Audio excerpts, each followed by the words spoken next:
This is a work of complete fiction created for entertainment purposes only.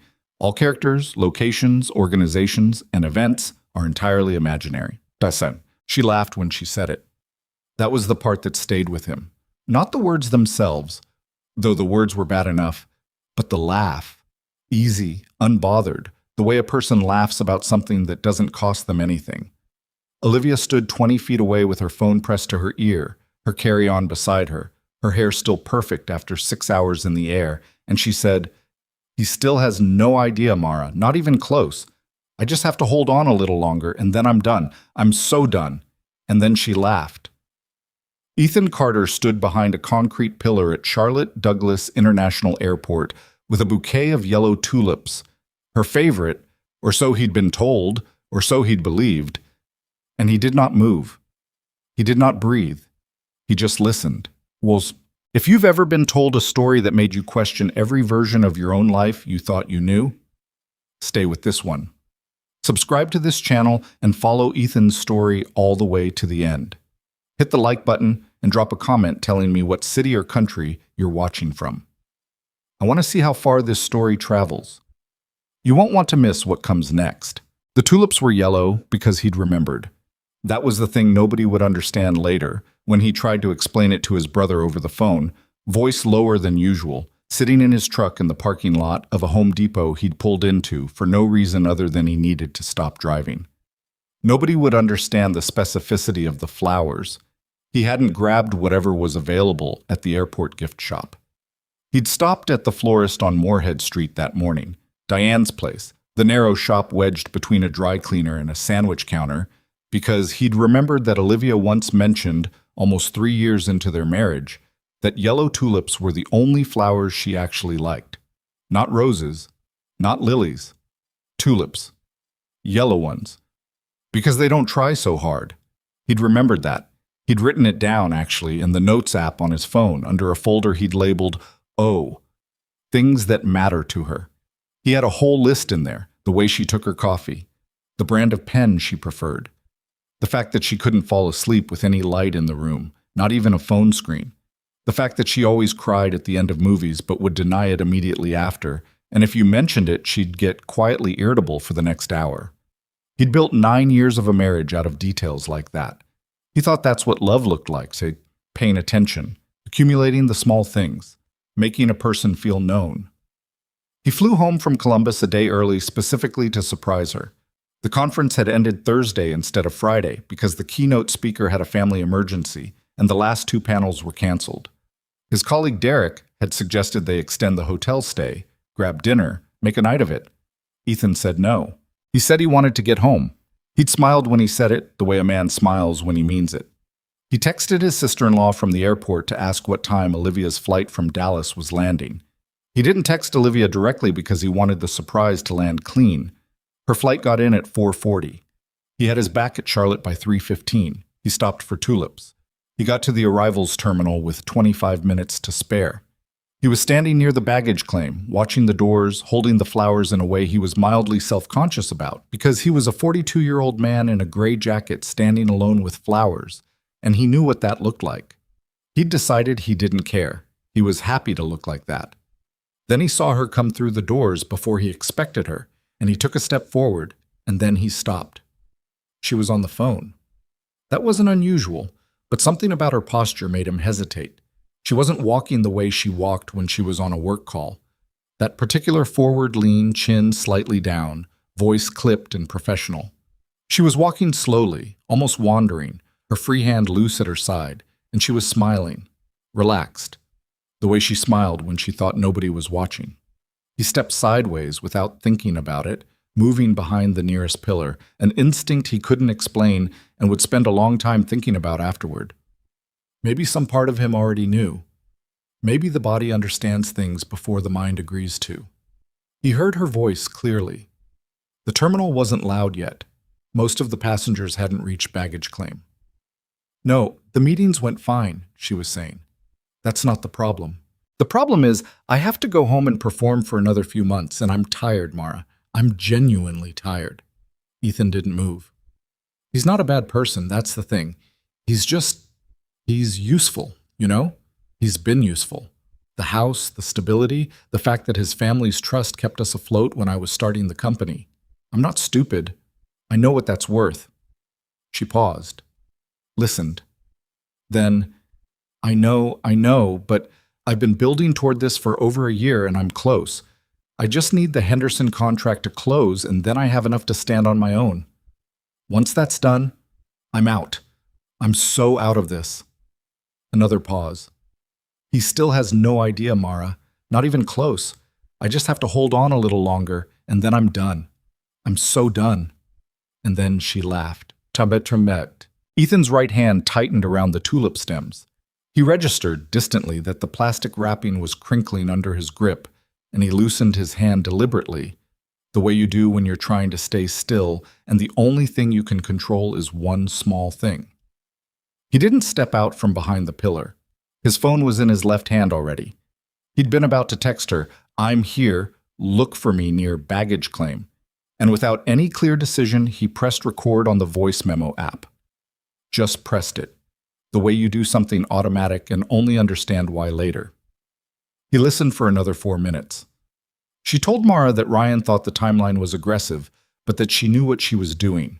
She said she'd kept everything separate, kept it clean, that she'd talked to someone, she didn't say who, about the trust, about whether there was any way to establish a claim. She said it probably wouldn't work, but it had been worth asking. She said, "The hardest part is acting normal, just being home and acting like everything is fine, having dinner and talking about his day and pretending I care about the Columbus Logistics Conference." A short laugh. "I've gotten pretty good at it." Mara said something. Ethan couldn't hear Mara. "Of course I feel bad," Olivia said, and her voice shifted just slightly, the way it does when a person is saying something they want to believe. "But I can't let that stop me. I've given 9 years to that marriage, and what do I have to show for it? I'm the one who built something. I'm the one with a real future. He's going to be fine. He's stable. He's always stable." A beat. That's kind of the problem, isn't it? The baggage carousel started moving, more passengers filtering in, the ambient noise level rising. Olivia said, "Okay, I see the bags coming. I have to go. I'll call you tomorrow." And then she hung up, and she stood there for a moment rolling her neck like she was shaking off a long trip, and then she fixed her expression into something softer, more domestic, and she walked toward the carousel.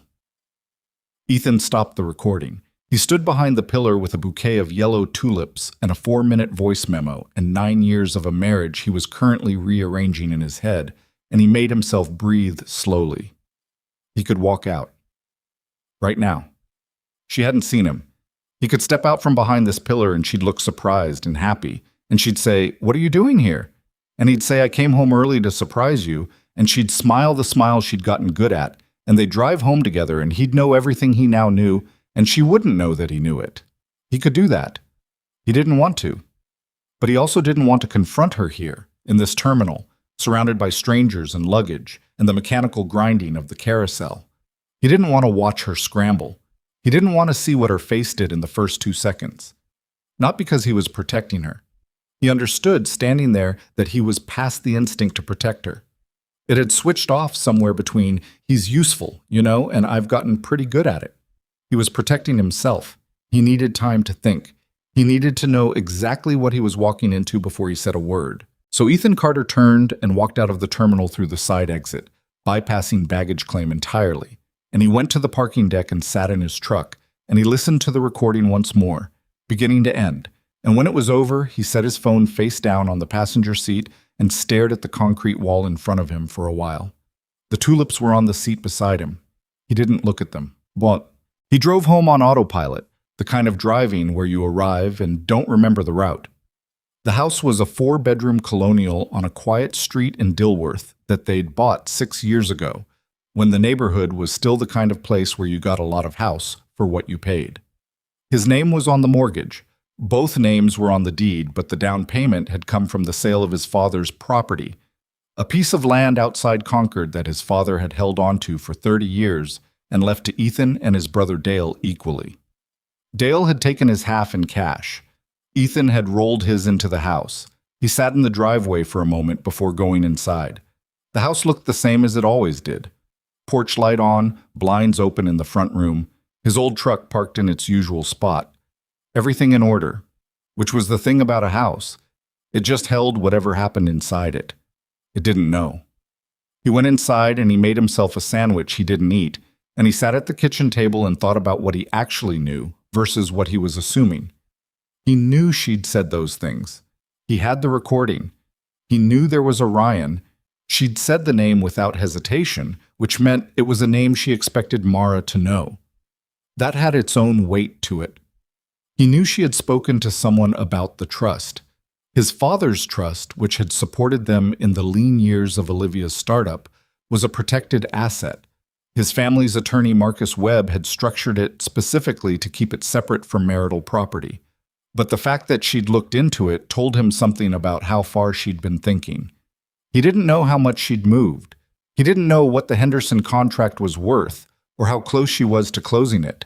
He didn't know how long Ryan Whitmore had been in the picture or what exactly that relationship was. He needed to know all of it before he did anything. He wasn't a man who moved fast when it mattered. That was the thing his brother had always teased him about. Ethan, you could watch your house burn down and still stop to make a list before you called the fire department. But it wasn't slowness, exactly. It was the understanding deep in his bones that the worst mistakes happen in the first 5 minutes of anger. His father had told him that. Practical man, Warren Carter. Quiet, difficult to read, steady as a post. The first 5 minutes are for the other person's benefit, not yours. After that, you're just making noise. He thought about his father sitting in the garage on Sunday afternoons with that Impala project, the 1967 Chevrolet that Warren had bought in rough condition and was slowly, methodically restoring over the last decade of his life. He'd never finished it. He'd died with the engine rebuilt and the body still needing work, the chrome still pitted, the interior still a mess of cracked vinyl and missing panels. Ethan had the car in his own garage now. He'd been picking up the project slowly over the past 2 years. He thought about that car, and he thought about his father, and he made himself be still. He heard Olivia's key in the front door at 6:48. He heard her set her bag down in the entryway. The sound of her heels on the hardwood. Then she came into the kitchen, and her face did exactly what he'd expected. A small, surprised look, genuine enough, the kind that happens when your body reacts before your face can catch up. "You're home," she said. "I thought you weren't coming back until tomorrow." "Conference ended early," he said. His voice came out normal. He was surprised by that. She came over and kissed him on the cheek and said, "That's nice," and opened the refrigerator, standing there looking into it the way she did when she was thinking about something else. "Have you eaten?" "Not really," he said. "How was Dallas?" "Productive," she said, taking out leftover pasta. "Long." The flight was delayed an hour on the front end, which threw off the whole first day, so I was playing catch-up the whole time. "Did the meetings go the way you wanted?" "Mostly." She was spooning pasta into a bowl, not looking at him. "There's one contract I'm still waiting on. Big one. But I think it's close." The Henderson contract. He watched her put the bowl in the microwave. She moved easily, comfortably, the way a person moves in a kitchen. They know well. This kitchen. His house. "That's good," he said. "Yeah," she said. "It could change a lot." She smiled at him, and it was a perfectly reasonable smile, and he smiled back, and the microwave beeped, and they ate dinner and talked about the conference and the traffic on the way home from the airport, and a problem with the gutters that a neighbor had mentioned, and it was completely ordinary, and Ethan understood for the first time that she'd been doing this exact thing, ordinary conversation over ordinary food in this ordinary kitchen, while planning to leave him for over a year. He washed his dish and said he was tired from the travel and went to bed. He didn't sleep. He lay on his side of the bed, listening to her move around downstairs for a while. The sound of the television, low, then quiet. And he stared at the ceiling and let himself feel it, the full weight of it, without flinching, because he'd learned, somewhere along the way, that the worst thing you can do with something that hurts is try to push it down before you've looked at it. It hurt. He let it hurt. Then he got up at 2 a.m, went to his office at the end of the hall, and began to make a list. He called Marcus Webb at 9 the next morning. Marcus was the attorney who had handled Warren Carter's estate, a 60-year-old man with an office on South Tryon Street and the specific kind of calm that comes from having spent 30 years watching people in crisis. Ethan didn't tell him everything on the phone. He said he needed to meet, that it was about the trust and some related matters, that it was more complicated than he could explain in a call. Marcus said Thursday at 10. He spent Tuesday and Wednesday as normally as he could manage. He went to work. He answered emails about the Columbus shipment delay, approved 2 purchase orders, had a lunch meeting with a supplier that he barely tracked. He came home. He ate dinner. He went to bed. He did not listen to the recording again. He didn't need to. He had the whole thing in his head. The pacing, the pauses, the casual ease of her voice. He's useful, you know? He's been useful. He thought about that word. Useful. 9 years of a marriage distilled down to one word, like a tool that had served its purpose and was now ready to be set aside. He thought about the tulips, still in the passenger seat of his truck, wilting now into something embarrassing. He'd thrown them away Tuesday morning without looking at them too long. Thursday morning, he sat across from Marcus Webb and told him everything. Played the recording, watched Marcus listen with his hands folded on his desk, face steady, giving nothing away until it was done. Then Marcus said, "All right, here's where we are." He explained the trust first, confirmed what Ethan suspected, that it was protected, that any attempt to establish a marital claim would almost certainly fail given how it was structured and funded, but that the fact she'd inquired about it would be significant in divorce proceedings because it spoke to intent. He said the hidden financial transfers, which Ethan had noticed on a shared account statement, small amounts moved out over several months, were worth documenting immediately. He said, "The most important thing right now is that you don't tip her off. Don't change your behavior. Don't move money. Don't have any conversation that suggests you know anything." Ethan said, "I've been doing that for 4 days." Marcus looked at him for a moment. "You're better at this than most people." "My father used to say the first 5 minutes are for the other person's benefit."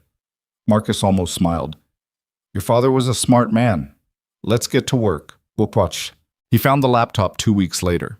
It was her old one, a silver Dell she'd stopped using 2 years ago when she upgraded, that had been sitting in the closet of the guest room in a laptop bag with a broken zipper underneath a stack of real estate brochures she'd collected when she briefly thought about becoming a real estate agent and then changed her mind. He'd been looking for something else. The user manual for the garage door opener, which had been misfiling itself in his head as somewhere in that closet. He found the laptop instead, and he sat down on the guest room bed with it, and it powered on slowly, the battery down to 4%, and he plugged it in with the charger he found in the bag, and he opened it. He was not someone who went through other people's things. He wanted to register that for himself before he looked at anything. He knew his own character. He was not someone who snooped, who checked phones, who had ever, in 9 years, felt the urge to look through her email or her messages. This was different. He was no longer operating on trust. He opened the email client first. She'd been signed out, but the sent folder still cached 3 months of old messages on the device. He found the first one to Ryan Whitmore dated 14 months ago, a business email, reasonable enough. Then another. Then a chain from about 11 months ago that shifted in tone in a way that required no interpretation. Then he found a folder in the documents section titled Transition Planning. He sat with the laptop for 2.5 hours. When he was done, he closed it carefully, put it back in the bag, put it back in the closet under the real estate brochures, and went downstairs. Transition planning, that's what she'd called it. There were spreadsheets. There was a timeline. There were notes in her own handwriting. She'd been using a scanning app to save handwritten pages that laid out, in her efficient, organized script, exactly how she intended to separate her finances from his, what she expected to receive in a settlement, which assets she thought she could argue were marital and which she wasn't sure about. She had the wrong number on the house equity. She'd slightly miscalculated his 401k balance. Those small errors struck him, for reasons he couldn't explain, as almost unbearably human. He poured himself a glass of water at the kitchen sink, standing there looking out the back window at the yard, and he understood that what he was feeling was not anger. Anger had a heat to it. This was something colder, a long, settling clarity, like water going still. He knew now. He knew the shape of it, the scope of it, the timeline. He knew she had been building toward this systematically for more than a year while he had been coming home and making dinner and thinking about their life together. He called Marcus Webb on the way to the garage and said, "There's more." He stood in the garage with his phone to his ear, looking at the covered Impala, and told Marcus what he'd found. When he finished, Marcus was quiet for a moment. Then, "Take photographs of everything on that device, all of it. I'll need the chain of emails, the documents, the timeline. Do it tonight before anything can be deleted." "Already planned on it," Ethan said. "You know," Marcus said, and his voice had a different quality now, something measured and almost careful. "The people I feel worst for in these situations are usually the ones who never saw it coming and then try to act like they don't feel anything. You sure you're okay?" Ethan looked at the car. The dusty cover, the particular silhouette of the rear fins underneath it. "I'm not okay," he said, "but I know what I'm doing. That's enough for now." He pulled the cover back on the Impala. Chrome still pitted, body still rough. His father's unfinished work. He had his own unfinished work now. He reached out and rested his hand on the roof of the car for a moment, just the flat of his palm on cold metal, and then he went inside and got his phone camera and went back to the guest room closet. He had a lot to document. He was going to take his time and do it right. Marcus Webb's office had a particular smell: old paper, leather, and the faint trace of coffee that had been sitting on a burner too long. Ethan had been in this office 3 times before. Once when Warren Carter's will was read, once to sign paperwork related to the trust restructuring, and once to update his own will after he and Olivia bought the house. Each time he'd sat across from Marcus in the same chair, a dark burgundy wingback that was slightly too formal for comfort, but had clearly been there for decades and wasn't going anywhere. This was the 4th time. The chair felt different now. Marcus spread the photographs across the desk. Ethan had taken 61 of them. Every screen of the laptop, every cached email, every page of the scanned handwritten notes from the folder labeled Transition Planning. He'd organized them chronologically and printed them at the FedEx on Central Avenue the morning after he found them, when Olivia was already at her office. He hadn't told her he'd been in the guest room closet. He hadn't told her anything. Marcus went through the photographs slowly, reading carefully, making small marks on a legal pad. Ethan sat and watched him and drank the bad coffee because it gave his hands something to do. After about 20 minutes, Marcus set down his pen. "Okay," he said. "Walk me through the bank statements." Ethan opened the folder he'd brought separately. 3 months of statements from the joint checking account, which he'd accessed online and printed without telling Olivia. He'd gone back and pulled older records too, everything available in the portal, and he'd highlighted the outgoing transfers, small amounts, irregular intervals, never the same number twice. $40 one week, $230 the next, $65, $112. She was moving money out in amounts small enough not to trigger a conversation, Marcus said. It wasn't a question. "Looks like it," Ethan said. "I added them up. Over 14 months, it's about $4,300. That's not a significant sum." "No, but it tells you the method. She was thinking about this from the beginning." He paused. "There's a separate account I found referenced in the documents. I don't have access to it. It's in her name alone." Marcus wrote something. "Will request full financial disclosure in Discovery. That account will surface."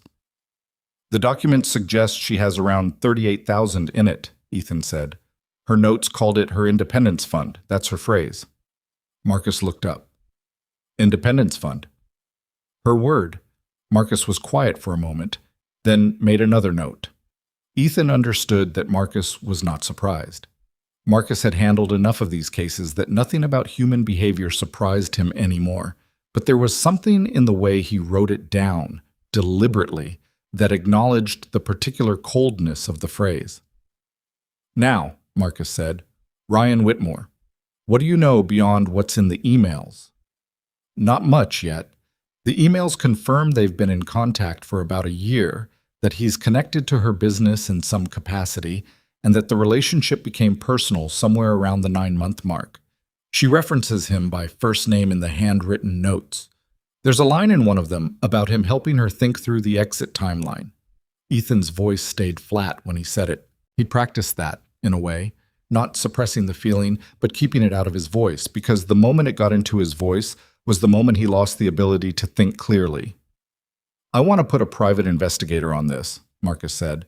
Someone I've worked with before. Her name is Carla Denning.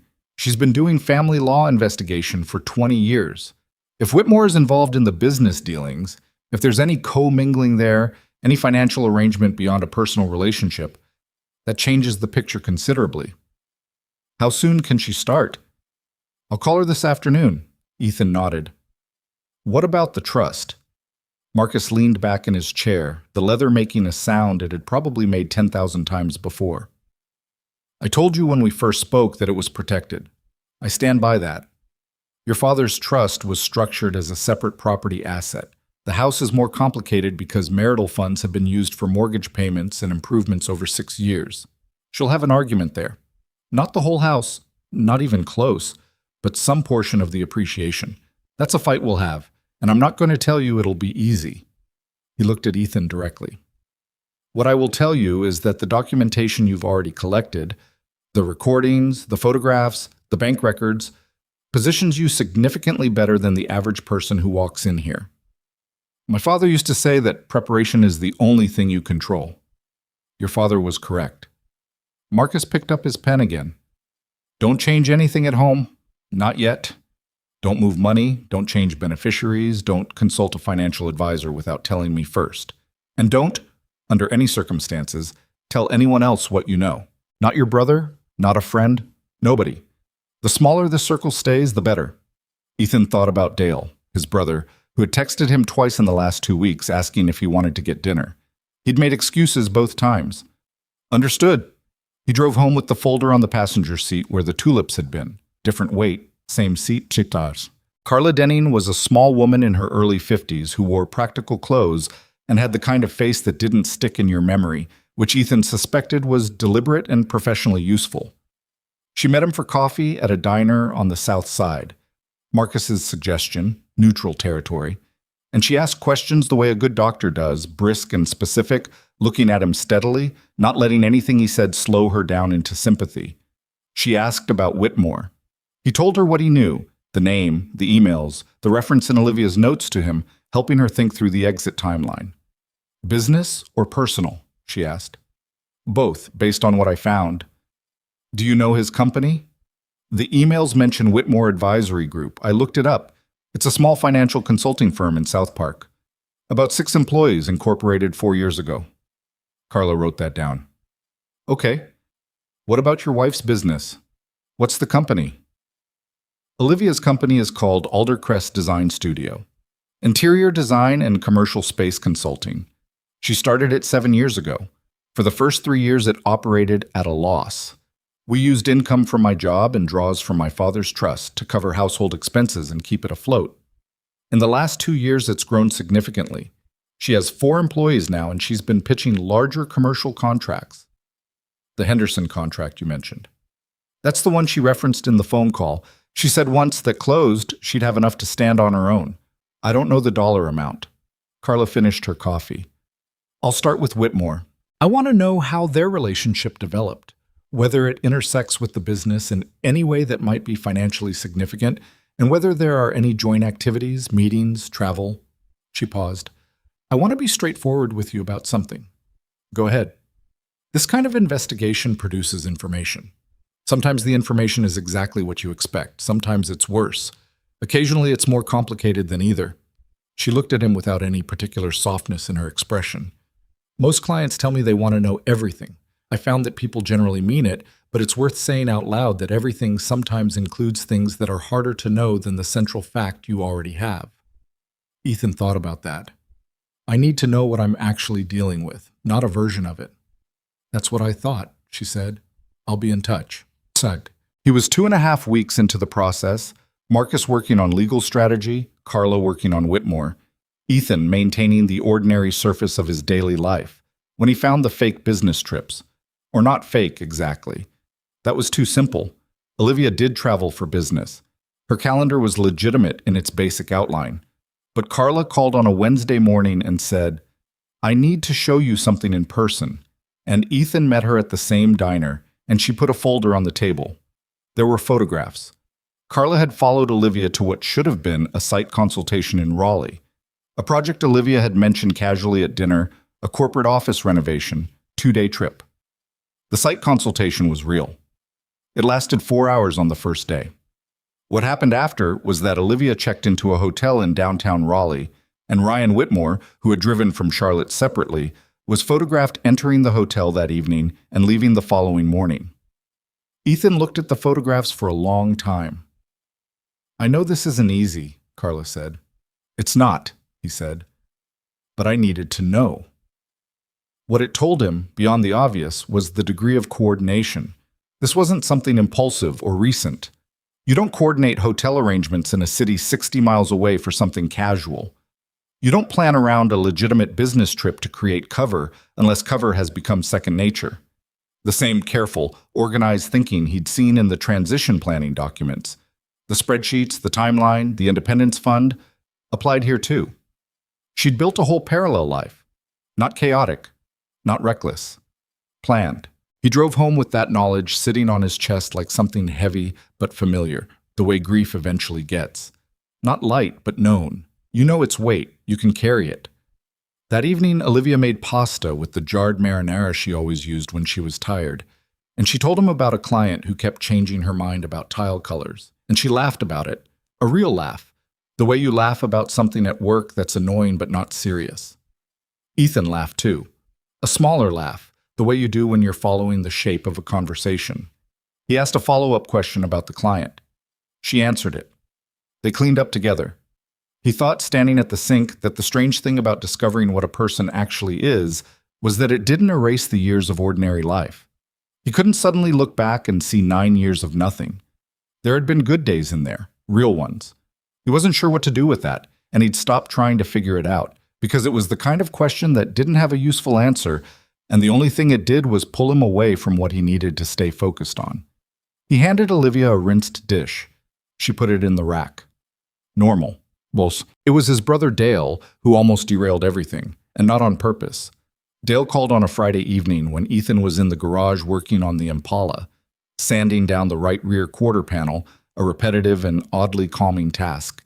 And the call came through the Bluetooth speaker he kept out there, so Ethan answered it on speaker while continuing to work. Dale wanted to know about Thanksgiving. Were they hosting this year? Because Dale's wife Renee wanted to plan ahead, and the last 2 years had been at Ethan and Olivia's, and Renee had an idea about renting a cabin in Asheville if neither of them wanted to host. Ethan said Asheville sounded fine. Keep the planning flexible for now. Dale was quiet for a moment. Then, "You okay?" "Long week," Ethan said. "You've been saying that for about a month." "It's been a long month." Another pause. Dale and Ethan had always communicated in gaps as much as in words. Raised by the same quiet father, they'd developed the same habit of meaning more than they said. "Is everything all right at home?" Ethan set down the sandpaper. "Why do you ask?" "Because I've asked you to dinner 3 times and you've been busy every time, which has never happened before in 42 years of your life." Ethan almost said it. He stood in the garage with his hand on the side of the Impala, and he felt the pull to just tell his brother, to say, "Dale, I need to tell you what I found out," because he was tired of carrying it alone. And Dale was the person he trusted most in the world, and Marcus had specifically told him not to tell anyone. "I've just had some things on my mind at work," he said. "Nothing serious. Let's do dinner next week." Sure," Dale said, in a tone that indicated he didn't fully believe it, but was giving Ethan room. That was a Dale thing too. Room. "Tuesday work?" "Tuesday works." He had dinner with his brother on Tuesday and talked about the Impala project and a Charlotte FC game they'd both caught partial highlights of, and a problem Dale was having with a contractor on a rental property he owned. Normal conversation, the kind you have when you're brothers who genuinely like each other and don't have a crisis to discuss. Ethan was grateful for it in a way he couldn't have explained. He drove home and found Olivia on the couch with her laptop, working late, frowning at a spreadsheet, and she said, "How's Dale?" And Ethan said, "Good. Sends his love. And she said, tell him hi. And he went to make coffee because the conversation required nothing more. Carla's second report came in on a Thursday, 10 days after the first. She'd been digging into Whitmore Advisory Group's financial connections, and she'd found something. She sat across from him at the diner. It had become their spot by default. And she opened her folder with the particular efficiency of someone who had learned to deliver information cleanly. Ryan Whitmore has been consulting for Aldercrest Design Studio for 11 months, she said. He's listed as a strategic advisor. The arrangement isn't in any of the public business filings because it's a private agreement, but I found reference to it in the email chains you photographed. He mentions billing her company in one message. What that means is that there's a financial relationship between Whitmore's firm and Olivia's company that will require full disclosure in the divorce proceedings. Ethan processed that. So he's not just personally involved, he's on her payroll. Essentially. Which creates a question about how much of Aldercrest's growth strategy in the last year has been shaped by his advice, and whether any of the assets built during that period, including the Henderson contract, if it closes during the marriage, would be considered marital property, subject to equitable distribution. Meaning what, in plain terms? Carla looked at him. Meaning that if the Henderson contract closes before your divorce is finalized, and if Whitmore's consulting work contributed materially to that contract, there's an argument that it's marital property, which means you'd have a claim to it. Ethan sat with that for a moment. I don't want her money, he said. I'm not doing this to take things from her. I understand that, Carla said, but your attorney needs to know because it affects the overall picture, and it affects her claim that Aldercrest is purely her separate property. He told Marcus that afternoon. Marcus was quiet for a long moment, then said, This keeps getting more interesting. That's one word for it. The other word is leverage. Not to be cruel, but leverage changes the negotiation. Marcus paused. How close is the Henderson contract, do you think? She's mentioned it twice in the last month, both times as something close but not signed. We may want to move before it closes, Marcus said. Not because of the money, though your claim there is worth considering, but because the longer this goes on, the more opportunity she has to restructure assets in anticipation of a split she thinks is still on her timeline. Ethan had been thinking about that, the timeline. Olivia's carefully constructed exit plan built around her timeline. When the company was stable enough, when the Henderson contract was in hand, when she'd accumulated enough in the Independence Fund. She had a sequence she was working through, and she thought she was in control of it. She was no longer in control of it. I want to file, he said. Not yet. I want to be ready first. But I want to know when you think we're ready. Give me 2 more weeks, Marcus said. I want to make sure the financial evidence is organized and the documentation from Carla is in order. Then we file. And I don't tell her before we file. Not a word, Marcus said. Let the papers speak. He spent those 2 weeks finishing the documentation and doing the ordinary things that compose a life. He went to work.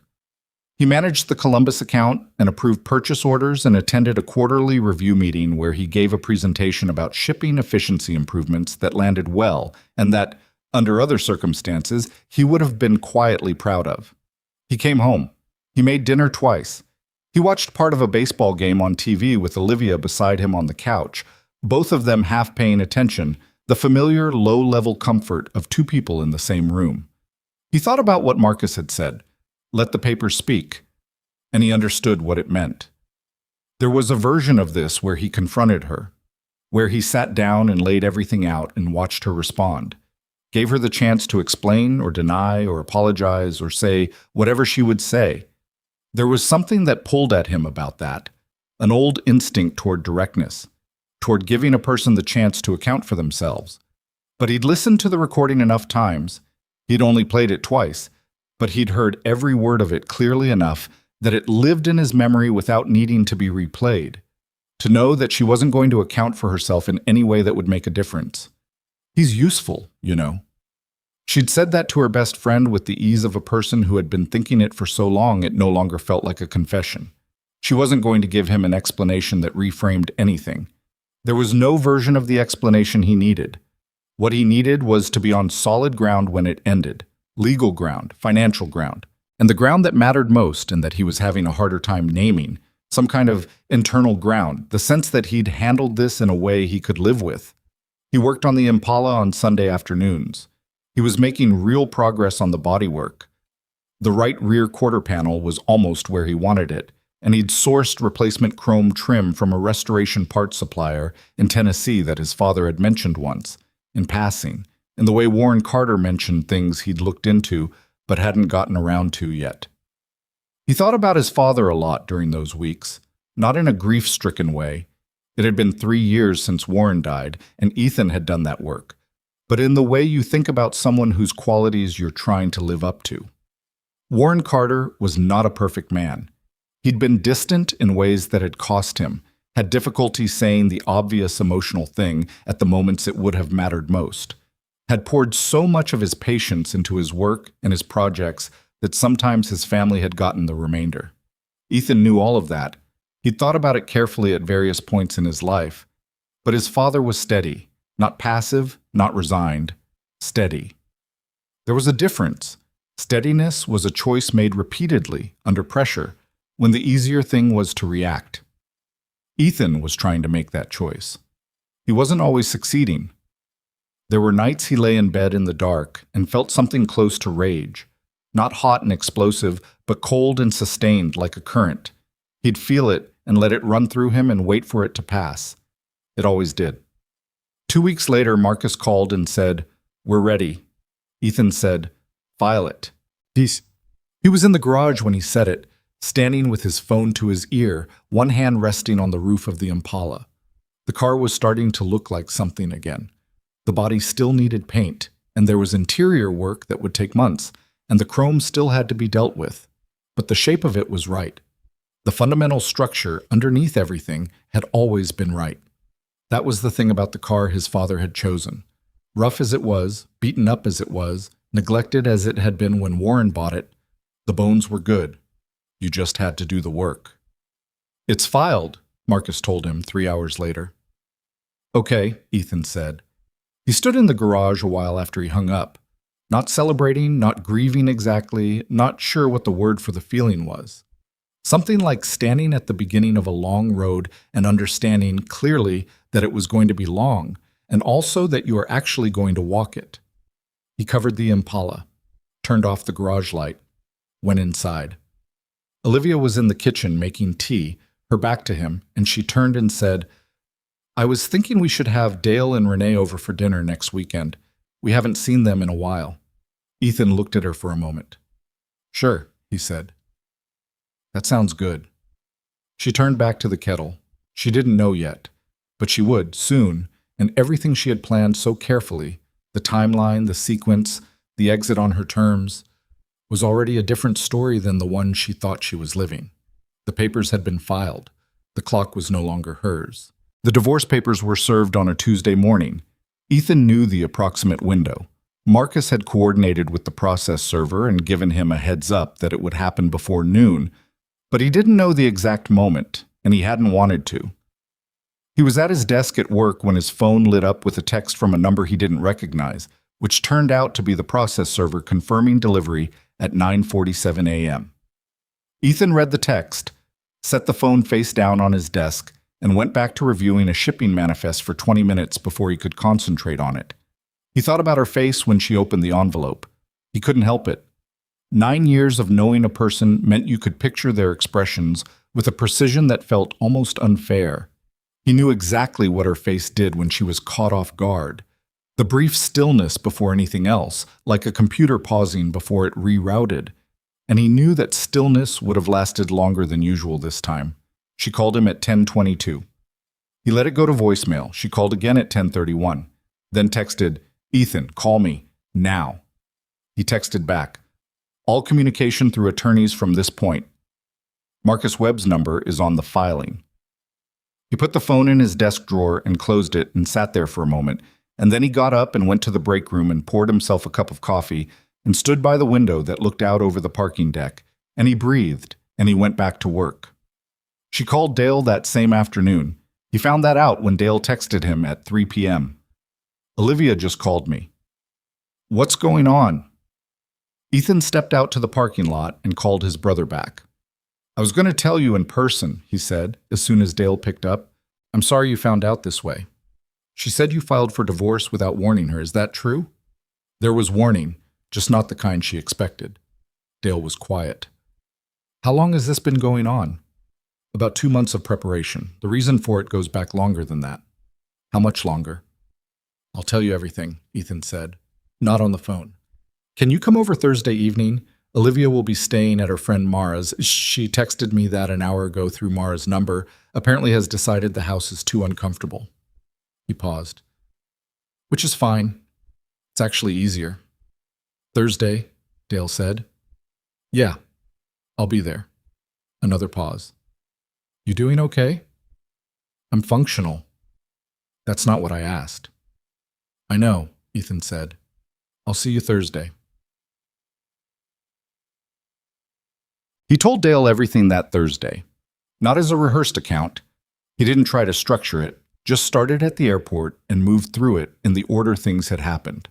The pillar, the flowers, the recording, the laptop in the guest room closet, Marcus and Carla, the photographs from Raleigh, the transition planning folder with her handwriting laying out how she intended to leave him. Dale listened the way he always listened, still not interrupting, with an expression that was hard to read because he had their father's face and their father's habit of keeping reaction internal until it was finished processing. When Ethan was done, Dale sat for a long moment. Then he said, "The tulips." "Yeah." "You drove to the florist on Moorhead Street." "Yeah." Dale shook his head slowly, not in disbelief, in something closer to a very tired sadness.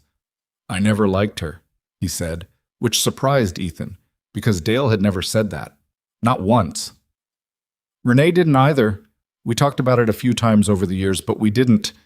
You seemed happy, or we thought you were happy, and it wasn't our place." "What didn't you like?" Dale thought about it. "She was always performing. You know how some people are just themselves, even when they're trying to impress someone? She wasn't like that.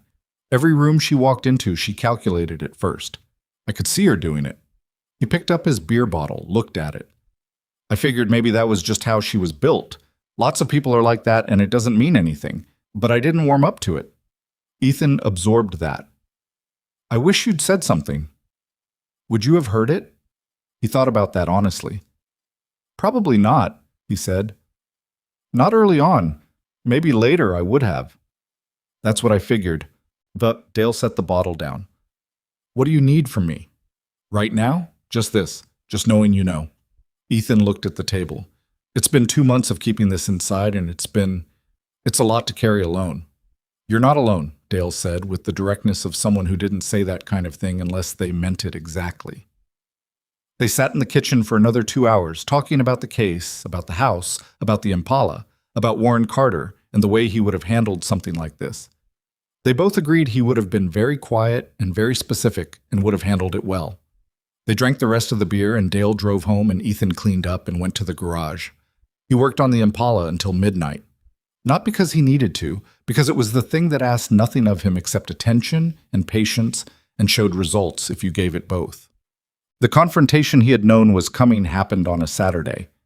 Olivia had retained her own attorney, a woman named Sandra Cho, who Marcus described as aggressive and capable, and the initial communications between the two legal teams had been precisely calibrated, each side feeling out the other's position.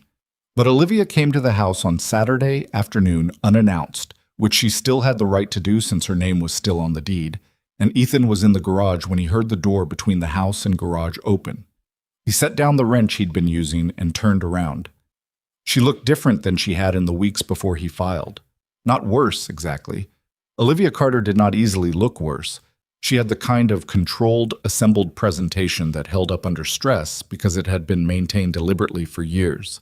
But there was something underneath it that was different, a tightness around her eyes, a quality of effort to her composure that hadn't been visible before, because before, she hadn't needed effort. She'd been comfortable. Now she wasn't. She looked at the Impala, then at him. "Can we talk?" "You should be going through Marcus." "I know what I should be doing," she said. "I want to talk to you. not as parties in a legal proceeding, as people who have known each other for 9 years. He considered that. He could refuse. He had every right to. But he also understood that he had nothing to lose from this conversation and possibly something to gain. Not information exactly, but clarity. He wanted to see what she was going to say. He wanted to know whether she was going to tell the truth or whether she was going to try a different kind of management. 5 minutes, he said. She came into the garage. He didn't offer her a chair. There were 2 stools near the workbench, and he didn't gesture toward them. So she stood. He stood too, leaning against the side of the car, arms crossed, not aggressively, but with the body language of a man who had decided how much room he was offering. "Why didn't you tell me?" she said. "Before filing, you could have come to me." "Could I have?" "Yes. We could have talked. We could have..." "Ethan, 9 years. We could have had an actual conversation." "I tried to think about what that conversation would have looked like," he said. "I had a hard time picturing it." Something moved across her face. "I know things haven't been perfect. I know I've pulled away. I was under enormous pressure with the company, and I handled that badly, and I'm not saying I wasn't. I'm not saying I'm without fault here." He watched her.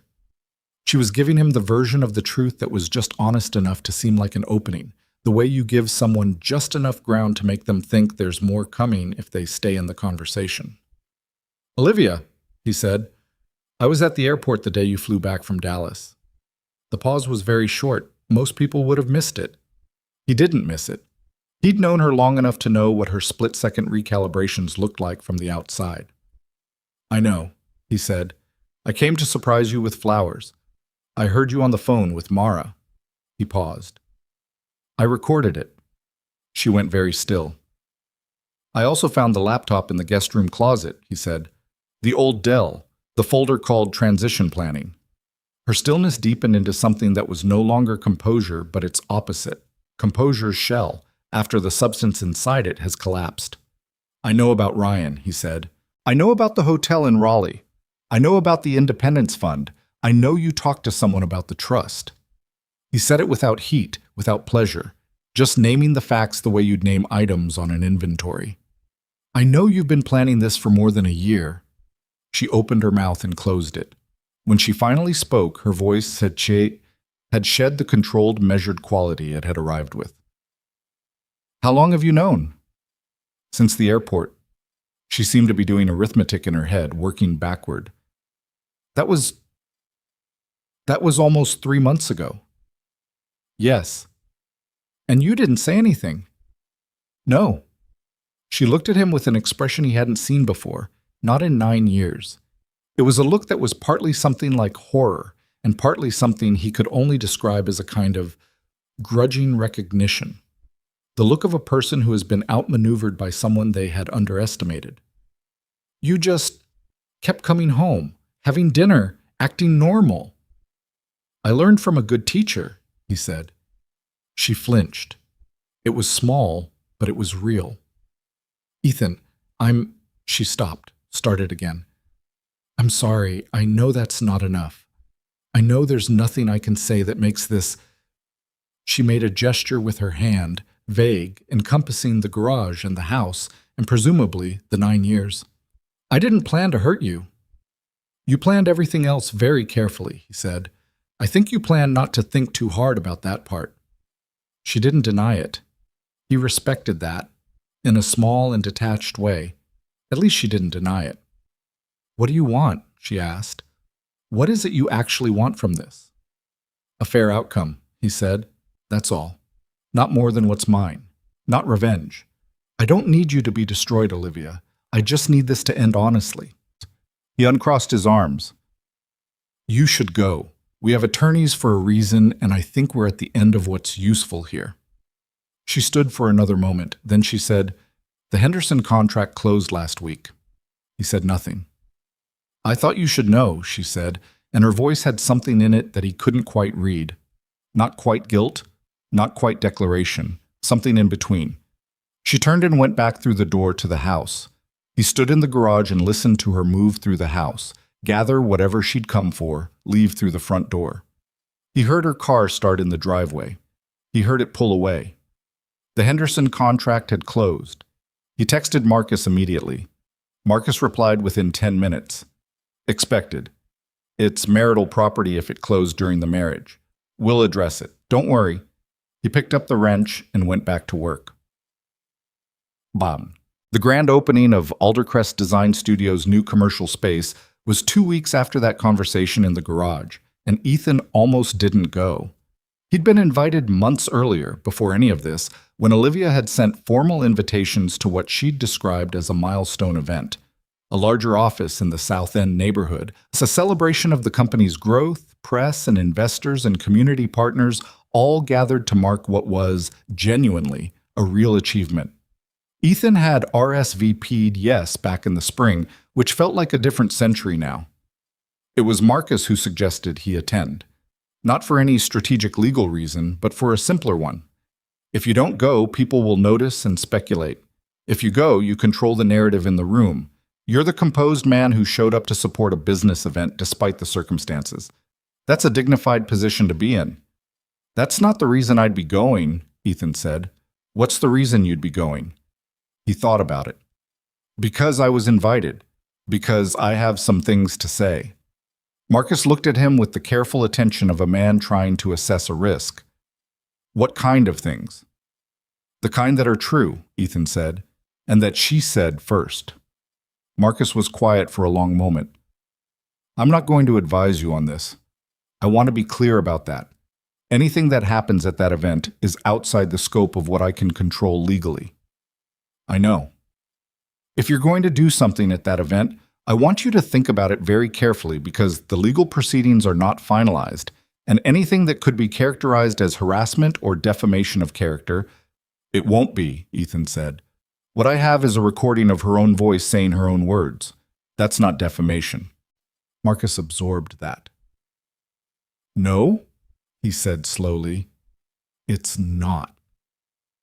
The space was on a converted street in South End, a brick building that had probably been a warehouse 60 years ago and had been through 2 or 3 different lives since, and was now, with Olivia's work, an open-plan studio with exposed ceilings and considered lighting and the kind of material selections that announced serious design intelligence. It was genuinely beautiful. Ethan could acknowledge that without it costing him anything. He arrived at 7, shortly after the event opened. The room was already populated, 40, maybe 50 people, a mix of investors, local business press, design industry contacts, and community figures Ethan recognized from years of attending Charlotte Chamber events with Olivia. There were caterers circulating with small plates and a bar set up near the back windows. He knew people in the room. That was the thing Olivia might not have fully calculated. 9 years of being Olivia Carter's husband had made him a familiar face in her professional world, and he'd always been the quieter partner at these events, present, pleasant, genuinely interested in the work, which meant that people didn't just know his name, they had mild affection for him. He got a drink. He talked to people. A commercial real estate developer named Greg Harmon shook his hand and said Aldercrest had done phenomenal work on his firm's lobby. A woman from a design press outlet asked if he was proud. He said he'd always admired what Olivia had built. Both of those things were technically true.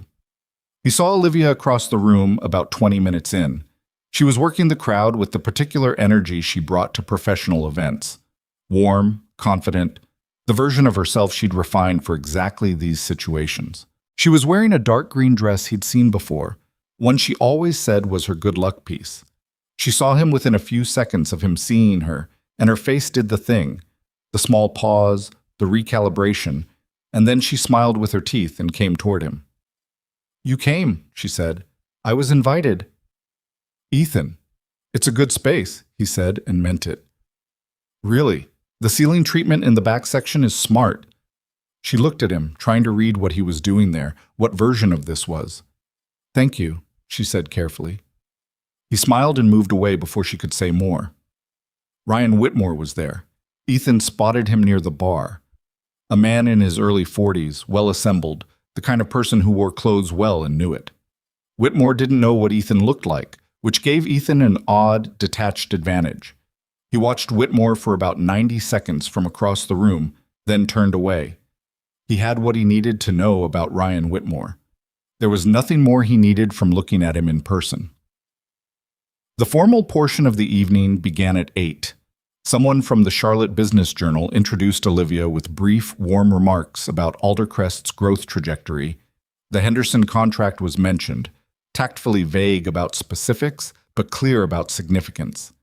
And then Olivia stepped to the small podium and gave the kind of speech she was genuinely good at, grateful, specific, forward-looking, just self-deprecating enough to seem grounded. People laughed at the right moments. A few of the investors nodded in the satisfied way of people who have backed something that is performing. Then Olivia looked out at the room and said, "I'd also like to acknowledge the people who believed in this company before it was easy to believe in it. Partners, clients, early investors." And she paused, found him in the crowd, and Ethan understood she was making a choice in that pause that she probably thought was a gracious one. "And my husband Ethan, who has always been a steady presence." A smattering of applause. People turned to look at him. He raised his drink slightly, the way you do. Then Olivia said, "I'd like to invite a few people to say a word. Greg, would you?" "Actually," Ethan said, and his voice carried in the room without him raising it, because the room had gone into the transition quiet that happens between speakers. "I'd like to say something, if that's all right." Olivia's expression went absolutely neutral. The kind of neutral that takes enormous effort to produce. Greg Harmon, who'd been about to step forward, stopped. Ethan moved toward the front of the room. He wasn't moving fast. He wasn't aggressive. He was walking the way he walked, unhurried, deliberate, the way his father had moved through any room. People shifted and made space. The room watched him the way rooms watch someone who has changed the temperature. He stopped near the podium but didn't take it. He stood beside it, drink still in hand, and he looked at the assembled faces. "I want to start by saying that Aldercrest is a real achievement," he said. "I've watched it built, and regardless of anything else, the work is genuine. What Olivia has created here professionally is legitimately impressive. I want that said clearly, because what I'm about to share has nothing to do with the quality of the work and everything to do with the character of the person." The room was very quiet now. Olivia said quietly but clearly, "Ethan, don't." He looked at her. "I was at the airport 6 weeks ago to pick you up from Dallas with yellow tulips," he said, still calm, still even. "I overheard a phone call. I'd like to play a portion of it." He took out his phone. The voice memo was already cued. He pressed play and held the phone up, not at the podium microphone, but just in the silence of the attentive room, and Olivia's voice came out of the small speaker at a volume that was just enough. "He's not a bad person. That's the thing. He's useful, you know? He's been useful. The house, the stability, the fact that his family's trust kept us afloat when I was starting the company. I'm not stupid. I know what that's worth." Someone near the back made a small sound. I know, but I've been building toward this for over a year and I'm close. I just need the Henderson contract to close, and then I have enough to stand on my own. Once that's done, I'm out. I'm so out of this." A pause on the recording. Then, "He still has no idea, Mara, not even close. I just have to hold on a little longer, and then I'm done. I'm so done." And then the laugh. Ethan stopped the recording. The room was the quietest it had been all evening. He looked at the assembled faces, investors, press, partners, colleagues, and he said, "I filed for divorce 3 weeks ago. I wanted the people in this room, some of whom helped fund this company's growth in part because of their relationship with me as Olivia's husband, to know the full picture." He paused. "That's all I wanted to say. Thank you for your time." He set his drink on a nearby table. He walked toward the exit at the same unhurried pace he'd walked in. The room did not speak while he was still in it. He pushed through the glass door onto the sidewalk outside. The South End street was warm, car sounds and restaurant noise, and the particular ambient energy of a neighborhood that hadn't finished deciding what it was. He stood on the sidewalk for a moment and breathed the outside air. Then he walked to his truck, got in, and drove home. He didn't feel what he'd expected to feel. He'd thought there might be some release, a pressure lifting, something like relief. Instead, what he felt was quieter than that and harder to name. Something like having completed a task that had needed doing. Not satisfaction, exactly. More like the specific exhaustion of having done something correctly that took a long time to prepare for and required you to be very steady at the moment that mattered. He was almost home when his phone started going. He silenced it without looking. He pulled into the driveway and sat in the truck for a moment. The house was lit from inside. He'd left the porch light on and the lamp in the front room, the way he always did when he knew he'd be coming home after dark. A habit so old he didn't think about it anymore. Just a thing he did. Just the ordinary care of a man who came home to a house and wanted it to feel like something when he walked in. He went inside. The house was quiet. Just his own house, holding its own air, the familiar smell and sound of it, the creaking third step on the staircase, the refrigerator's low hum. All the ordinary physical facts of a life.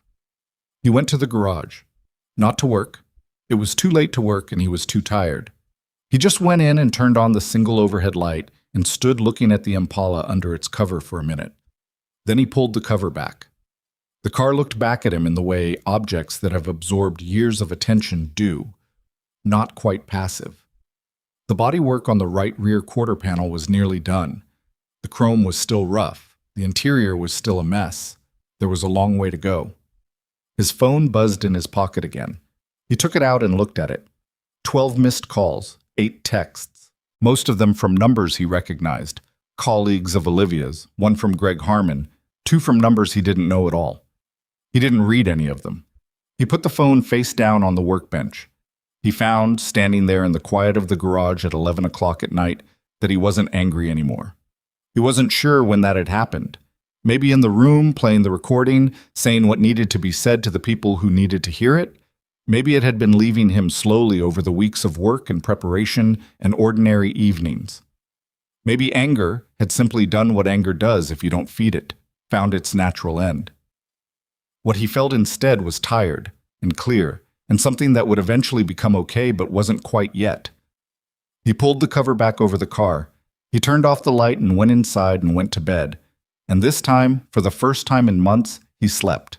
He slept 9 hours that night, which was more than he'd slept in a single stretch in months, and he woke up to 31 missed notifications on his phone and the particular stillness of a house that had nothing urgent in it. He made coffee before he looked at any of them. He stood at the kitchen counter while the machine ran and looked out the back window at the yard, which needed mowing. He'd let it go 2 weeks longer than he normally would have, one of the small domestic details that had slipped during the months of legal preparation and sustained internal effort. The grass wasn't embarrassing yet, but it was getting there. He made a mental note to deal with it over the weekend. He poured his coffee and sat down and went through the notifications methodically, the way he approached most things. Greg Harmon had texted at 9:14 the previous evening. "That was a hell of a thing, Ethan. Call me when you're ready." Not hostile. More like the text of a man who had witnessed something significant and wasn't sure yet what it meant for him professionally, but wanted to stay connected to both sides of it. Ethan had known Greg Harmon for 4 years, through chamber events and a shared connection to a commercial real estate project that Aldercrest had consulted on. Greg was not a sentimental man, but he was a fair one. 2 of the other messages were from Aldercrest-adjacent contacts he knew only casually, the kind of professional acquaintances who populate the edges of a shared professional world, people whose names he could place but who had no real claim on his attention right now. He didn't respond to those. There were 2 calls from a number he didn't recognize that had come in after midnight. He ran it against his contacts and came up empty. He didn't call it back. There was a text from Olivia's sister Claire in California that said only, "I'm so sorry, Ethan. I didn't know." He sat with that one for a while. He believed her. Claire and Olivia had always had a careful relationship. They were different kinds of people who maintained affection across distance, partly by not being too close. He texted back, "I know, thank you, Claire," and left it at that. The text from Dale, sent at 11:47 p.m., said, "I heard. You okay?" Then 4 minutes later, a second one. "Never mind, stupid question. I'll call tomorrow." Dale called at 8:30 while Ethan was still on his first cup. "How are you feeling?" Dale asked. "Strange," Ethan said, "but not bad." I heard from 3 different people last night. All of them were at that event. What were they saying? Dale was quiet for a moment, choosing his words. Mostly that they didn't know what to do with it. Nobody in that room expected it. One of them, Tom Braddock, you remember him? He's invested in 2 Aldercrest projects. He said it was the most uncomfortable he'd been in a room in years. A pause. He also said he respected you for doing it. He said he didn't know if it was the right call, but he respected it. That's honest, Ethan said. That's more or less what I expected. Were you trying to blow up her business? The question was direct in the way Dale was direct, without accusation, but without softening either. Ethan considered it with the same directness. No, he said. I was trying to make sure the people who had a stake in what she'd built knew who they were in business with. There's a difference. He paused. She used my family's money to get that company off the ground, Dale. She used my name to build relationships in that room. Some of those people invested in part because they knew me as her husband. They deserved to know the truth. I don't disagree, Dale said. But? No but. I just wanted to understand the thinking. Ethan finished his coffee. It's done now regardless. Yeah, Dale said. It is. What happened to Aldercrest Design Studio in the weeks following the grand opening was not a sudden collapse. It was the slower, more complicated thing, the kind of unraveling that happens when trust in a person erodes professionally, and the professional thing they've built is too new and too dependent on that personal trust to survive the erosion on its own. Marcus was the one who tracked it most carefully because the financial health of Aldercrest was directly relevant to the divorce proceedings. He reported back to Ethan over the following weeks with the particular neutrality of someone conveying relevant facts without editorializing. 2 of Aldercrest's 4 active investor relationships went into formal review within 10 days of the event. One of them, a local development firm that had put money into Aldercrest in exchange for a priority consulting arrangement on future projects, sent Sandra Cho a letter notifying Olivia that they were exercising a clause in their agreement that allowed withdrawal upon material change in business circumstances. Marcus explained that this clause was normally invoked in situations of fraud or financial mismanagement, and that invoking it here was legally debatable, but that Olivia would have to spend money and energy fighting it at a moment when she had limited resources for both. The Henderson contract remained intact. It was a signed agreement with a commercial client that had no connection to Olivia's investor relationships, and the client, a regional architecture firm, had no particular reason to walk away from work they'd already contracted for. But Henderson was a single project, and Aldercrest's model had been built on a pipeline, and the pipeline was stalling. She's losing the Meridian Group partnership, Marcus told him at a meeting in mid-October. They haven't formally pulled out, but they've postponed all scheduled meetings, and their attorney has reached out to Sandra to discuss contract flexibility. He put the document down. The practical effect is the same as pulling out. What does that do to her overall position? Ethan asked. It reduces her projected revenue for the next 18 months by approximately 40%, Marcus said, which affects the asset valuation in our proceedings, but also, more importantly for her, it affects her ability to sustain her legal fight. Sandra Cho is not inexpensive. Ethan was quiet for a moment. I want to make sure we're not doing anything to accelerate that, he said. Her business declining, but that's consequences she's living with. I don't want to be in the business of causing it. Marcus looked at him with the assessing expression he sometimes wore when he was determining whether what he was hearing was genuine or strategic. He seemed to conclude it was genuine. We're not, he said. The information is public at this point. We haven't contacted any of her investors or business partners. What's happening is happening because of what she said on that recording and the relationships she built and didn't build with the people in that room. Okay, Ethan said. Then it is what it is. Well, tell me. Ryan Whitmore removed himself from the picture with considerably less drama than Ethan had expected. Carla Denning had continued monitoring, and she reported, with the efficiency and lack of fanfare that characterized all her work, that Whitmore had ended his consulting arrangement with Aldercrest 2 weeks after the event. He'd also, according to what Carla could observe from professional networks and mutual contacts, distanced himself from Olivia personally. He had not, as far as Carla could determine, made any public statement about the situation.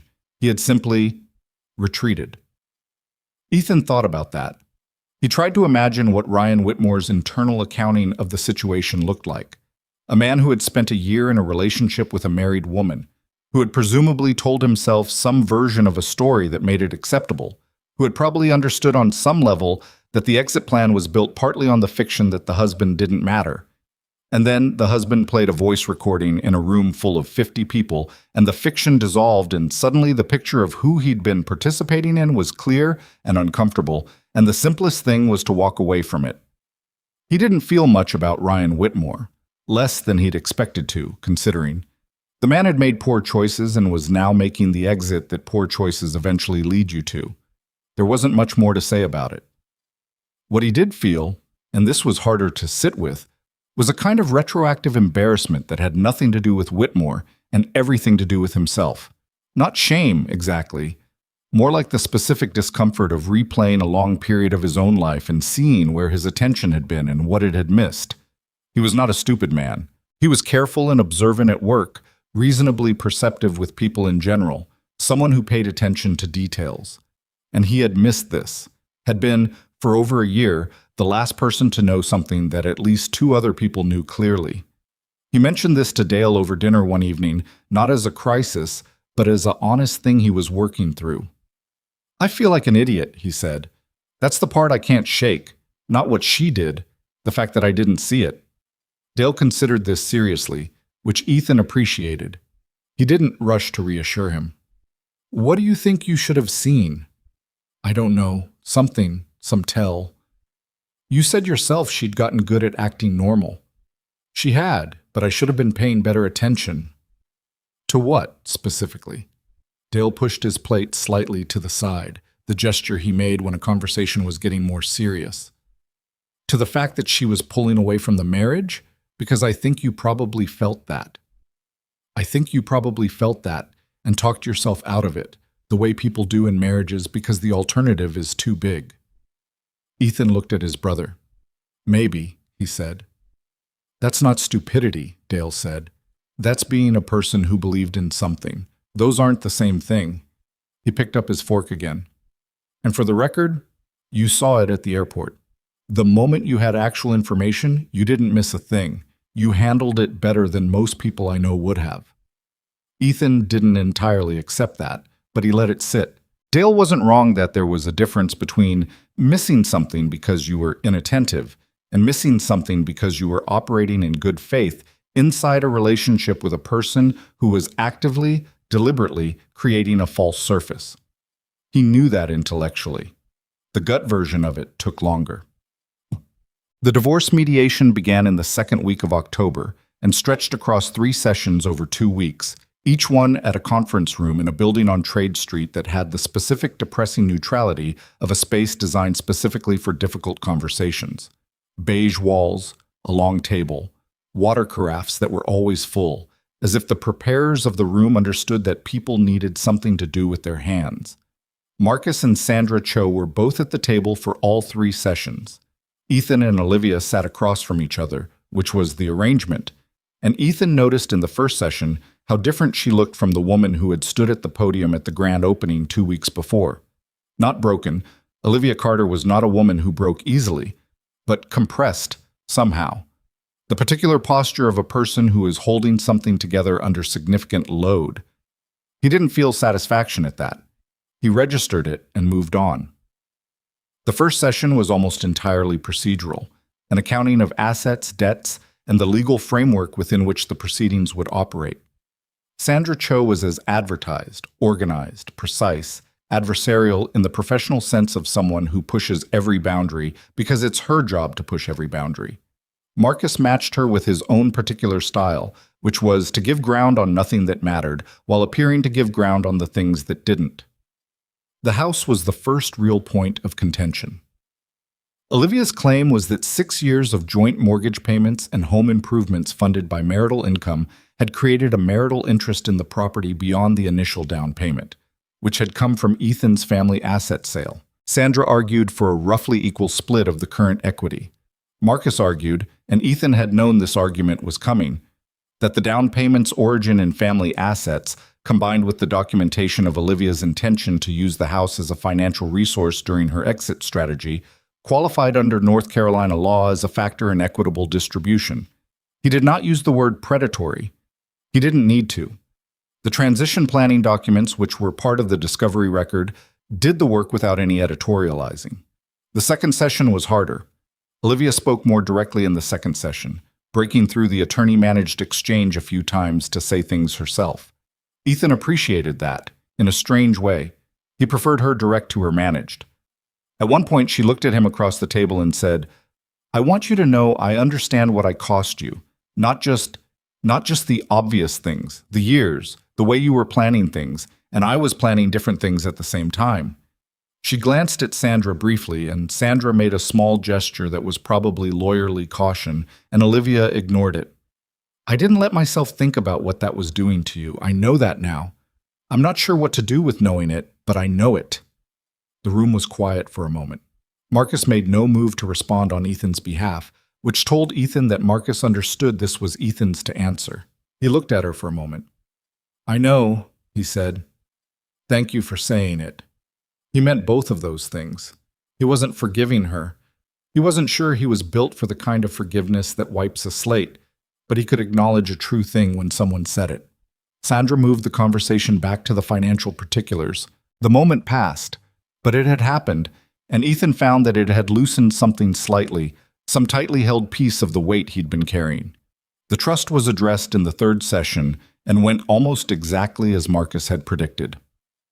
Sandra had built a case for a partial marital claim on the grounds that the trust had supported the household during years when Olivia's income was insufficient, thus benefiting both parties jointly.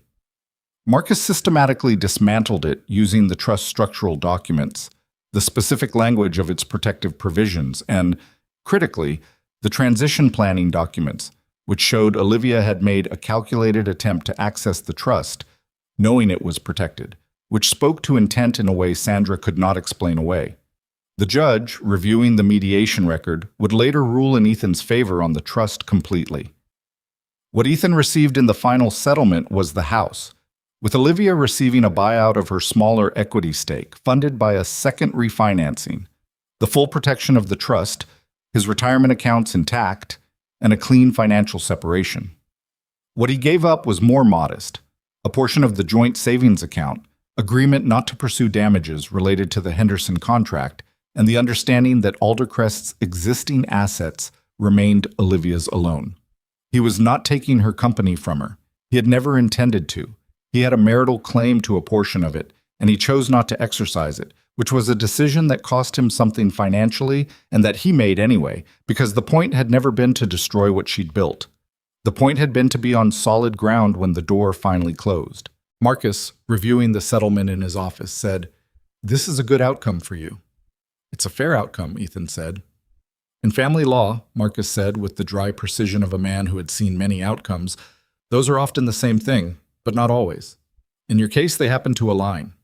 Ethan signed where he needed to sign. The divorce would be final within the standard North Carolina waiting period. It was nearly done. But he mentored his first group of young people in November almost by accident. There was a workforce development program connected to his company. The logistics firm had a community partnership with a vocational training center on the east side of Charlotte that prepared young adults for careers in supply chain and operations management. Ethan had known about the program for 3 years, had approved small budget allocations for it twice, but had never directly participated. His colleague Diane Marsh, who ran the program partnership, had asked him twice over the years whether he'd be willing to come in and talk to the trainees, and both times he'd said yes in the vague way that means not right now. In October, Diane asked a third time. He said yes and meant it. He went in on a Tuesday evening to a fluorescent-lit room with 16 young people between 19 and 25, most of them in work clothes, all of them with the careful attentiveness of people who understand that opportunity comes in limited supply and you pay attention when it shows up. He hadn't prepared remarks. He'd thought about it and decided against it. He was a better talker when he wasn't reading from anything. He started by asking them what they thought the most important thing in logistics was. He got answers: efficiency, communication, timing, cost management. He agreed with all of them and said none of them were what he was going to talk about. The most important thing, he said, is what you do when the system breaks down. Because it always breaks down. Every plan you make, every system you build, every process you optimize, something will go wrong with it at some point, guaranteed. The people who last in this field, and honestly in any field, are the ones who have a relationship with failure that isn't panic. A young man in the front row, maybe 20, with the kind of focused expression that belongs to someone who is the first in their family to be doing something like this, raised his hand. What kind of relationship? The kind where you look at what went wrong, you understand it as specifically as you can, and you make the next decision based on what you actually know rather than what you wished were true. Ethan paused. Most bad decisions aren't made by stupid people. They're made by people who are working with a version of the situation that wasn't accurate and didn't catch it in time. He talked for 45 minutes. They asked more questions than he expected. The young man in the front row, his name was Marcus too, Marcus Tillman, which made Ethan smile internally, asked about how you build credibility when you're new to an organization and nobody knows you yet. Ethan told him the honest answer. You do good work consistently and you don't cut corners even when you think nobody is watching, because the people who matter always notice, and the people who don't notice probably don't matter to your trajectory anyway. He drove home from that Tuesday evening feeling something he hadn't felt in a while. Not quite light. He wasn't a light person by nature, and the last few months had left their weight. But something adjacent to purpose. The sense of having put something real into a room and had it received by people who needed it. He told Dale about it over the phone that weekend. They asked good questions, he said, better than I expected. You should keep doing it. Diane already asked if I'd come back next month. And? I said yes. Dale made a sound of quiet approval. You know, he said, you'd have been a good teacher in another life. Too much grading, Ethan said, and Dale laughed. He was deep into the interior restoration on the Impala by December. The bodywork was done, so really done, not close enough done in the way that meant it would hold up. The chrome had been sent out to a specialist in Greensboro who did restoration work for collectors, and it was due back in January. The paint was scheduled for February with a shop in Concord that his father had actually used once, early in the project, for a small test panel that Warren had been satisfied with. Ethan had found the shop's information in his father's notes. A small spiral notebook Warren kept in the garage, filled with supplier names and part numbers, and the occasional measurement written in his precise, cramped handwriting. The interior was the most intimate part of the work. The seats, the dash, the door panels, these were the things a person touched every day when they used a car. The cracked vinyl had come out without much difficulty, but what was underneath it told a story of time and use and the particular damage that happens when something isn't maintained. He was sourcing period-correct materials, not because it was required, but because it was what his father would have done. He found himself spending Sunday afternoons in the garage in a way that felt different from the early months of the year, when the work had been partly refuge, the thing he went to when the silence of the house was too loaded. Now it was just the work, the thing itself, requiring what it required, giving back the particular satisfaction of visible progress made by specific effort. One Sunday afternoon in mid-December, Dale came over with a six-pack and sat on the stool by the workbench and watched Ethan work, and they talked the way brothers talk when there's nothing that needs to be resolved. About their father, about the car, about a property Dale was thinking about buying in Mooresville, about Renee's sister who had moved back to Charlotte after a divorce of her own. At some point, Dale said, "Are you dating anyone?" "No," Ethan said. "But?" "I didn't say but." "You had a butt face." Ethan stopped what he was doing and looked at his brother. "There's a woman at the vocational center. She teaches the digital skills module. Her name is Patricia." He went back to what he was doing. "We've talked a few times, that's all." Dale was quiet for a moment. "Talked how?" "Talked in the hallway after the Tuesday session, talked at the coffee setup in the break room, talked about nothing in particular." He paused. "She's funny, not performing funny, actually funny." "What does she look like?" "Why does that matter?" It doesn't, Dale said. I'm just asking. She's around 40, dark hair. She makes a lot of eye contact when she's talking to you, which I find I don't mind. Are you going to ask her to dinner? Eventually, Ethan said. I'm not in a rush. That's the most Ethan Carter sentence I've ever heard. He threw a rag at his brother. Dale caught it and laughed. The garage smelled like metal and oil and the particular dusty warmth of a space that gets used. And outside it was a cold December evening in Charlotte, with the sky doing the thing it does in winter when the last of the light goes blue before it goes dark.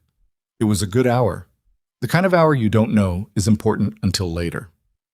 The divorce was finalized on December 19th. Marcus called him at 2:14 in the afternoon and said, "It's done." And Ethan said, "Thank you, Marcus, for everything." And Marcus said, "You made my job easier than most. Take care of yourself." And that was the end of the call. He was at work when it happened. He finished out the rest of the afternoon.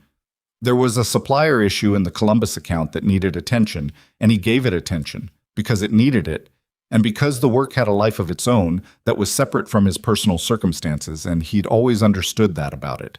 He drove home as it was getting dark, past the florist on Moorhead Street, Diane's place, the narrow shop, and he looked at it as he passed without stopping. The lights were still on inside. He could see the arrangements in the window. He drove home.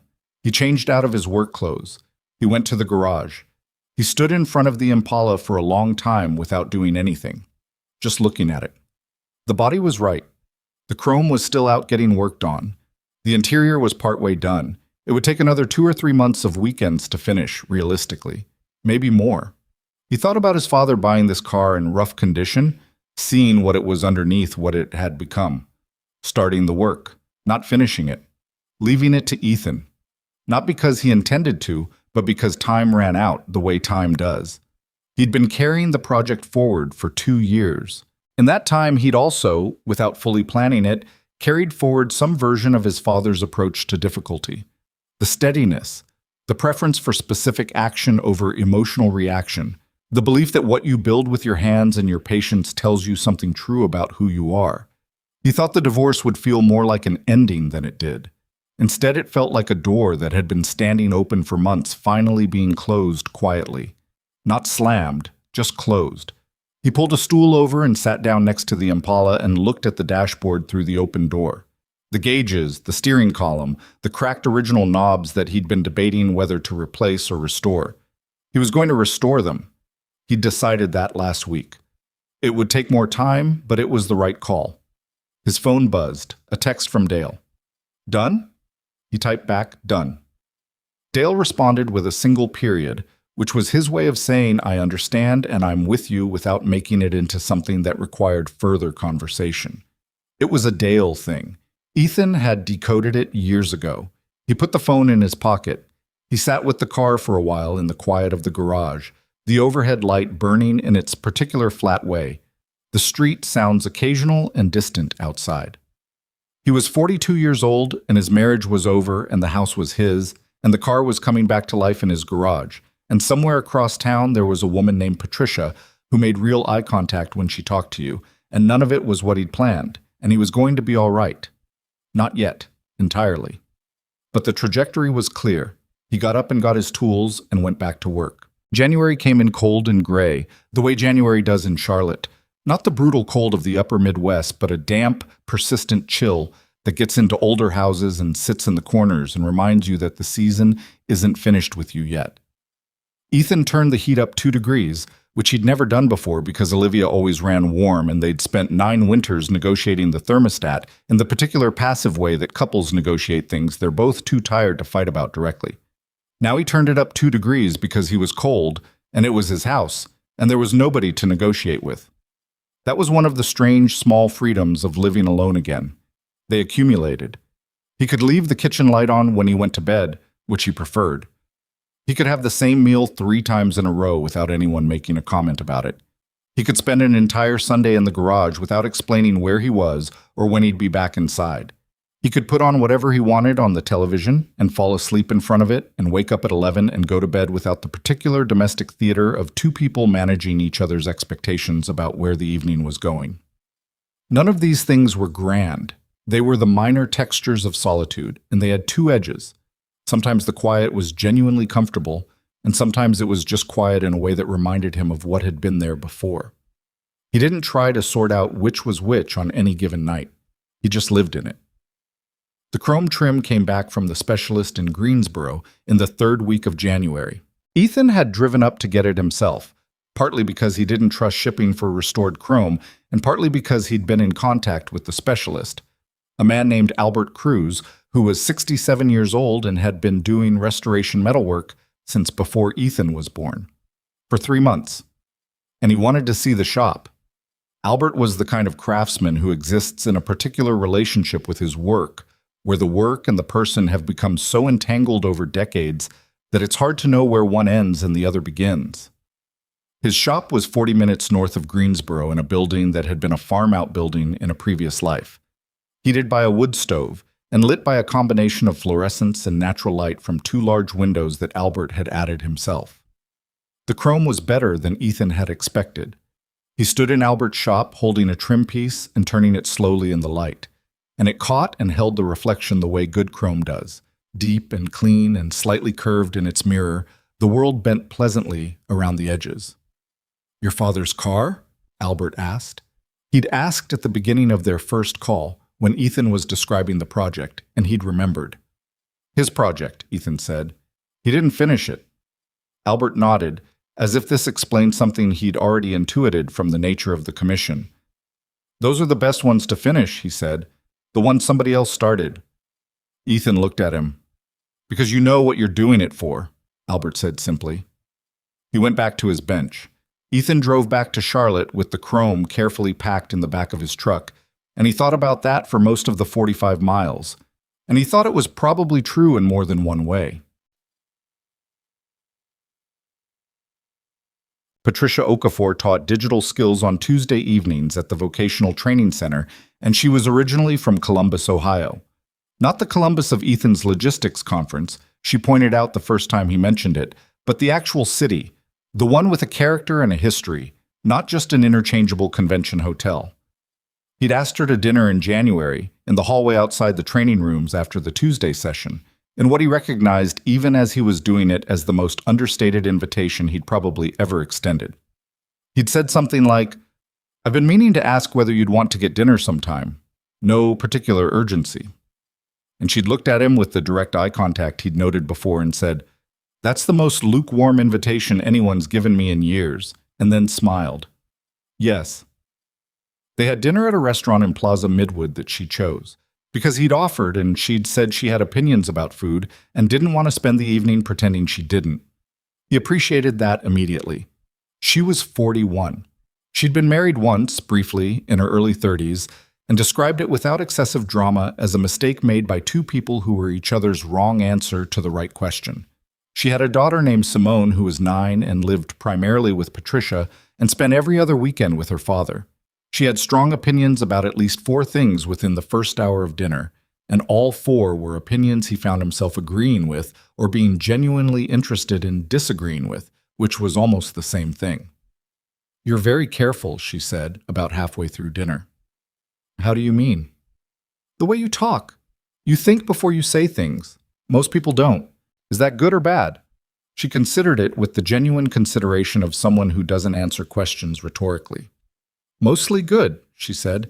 "Occasionally maddening, I'd guess, but mostly good." He didn't tell her the whole story that first dinner. He gave her the broad shape of it.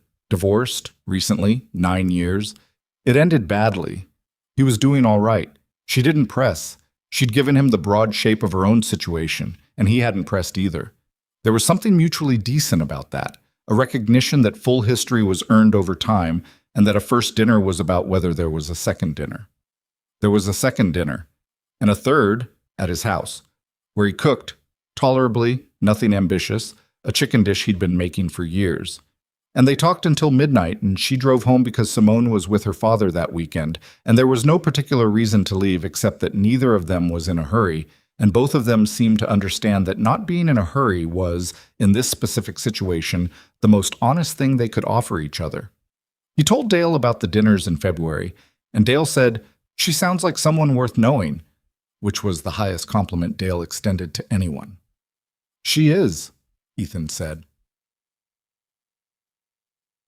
The car went to paint in the third week of February.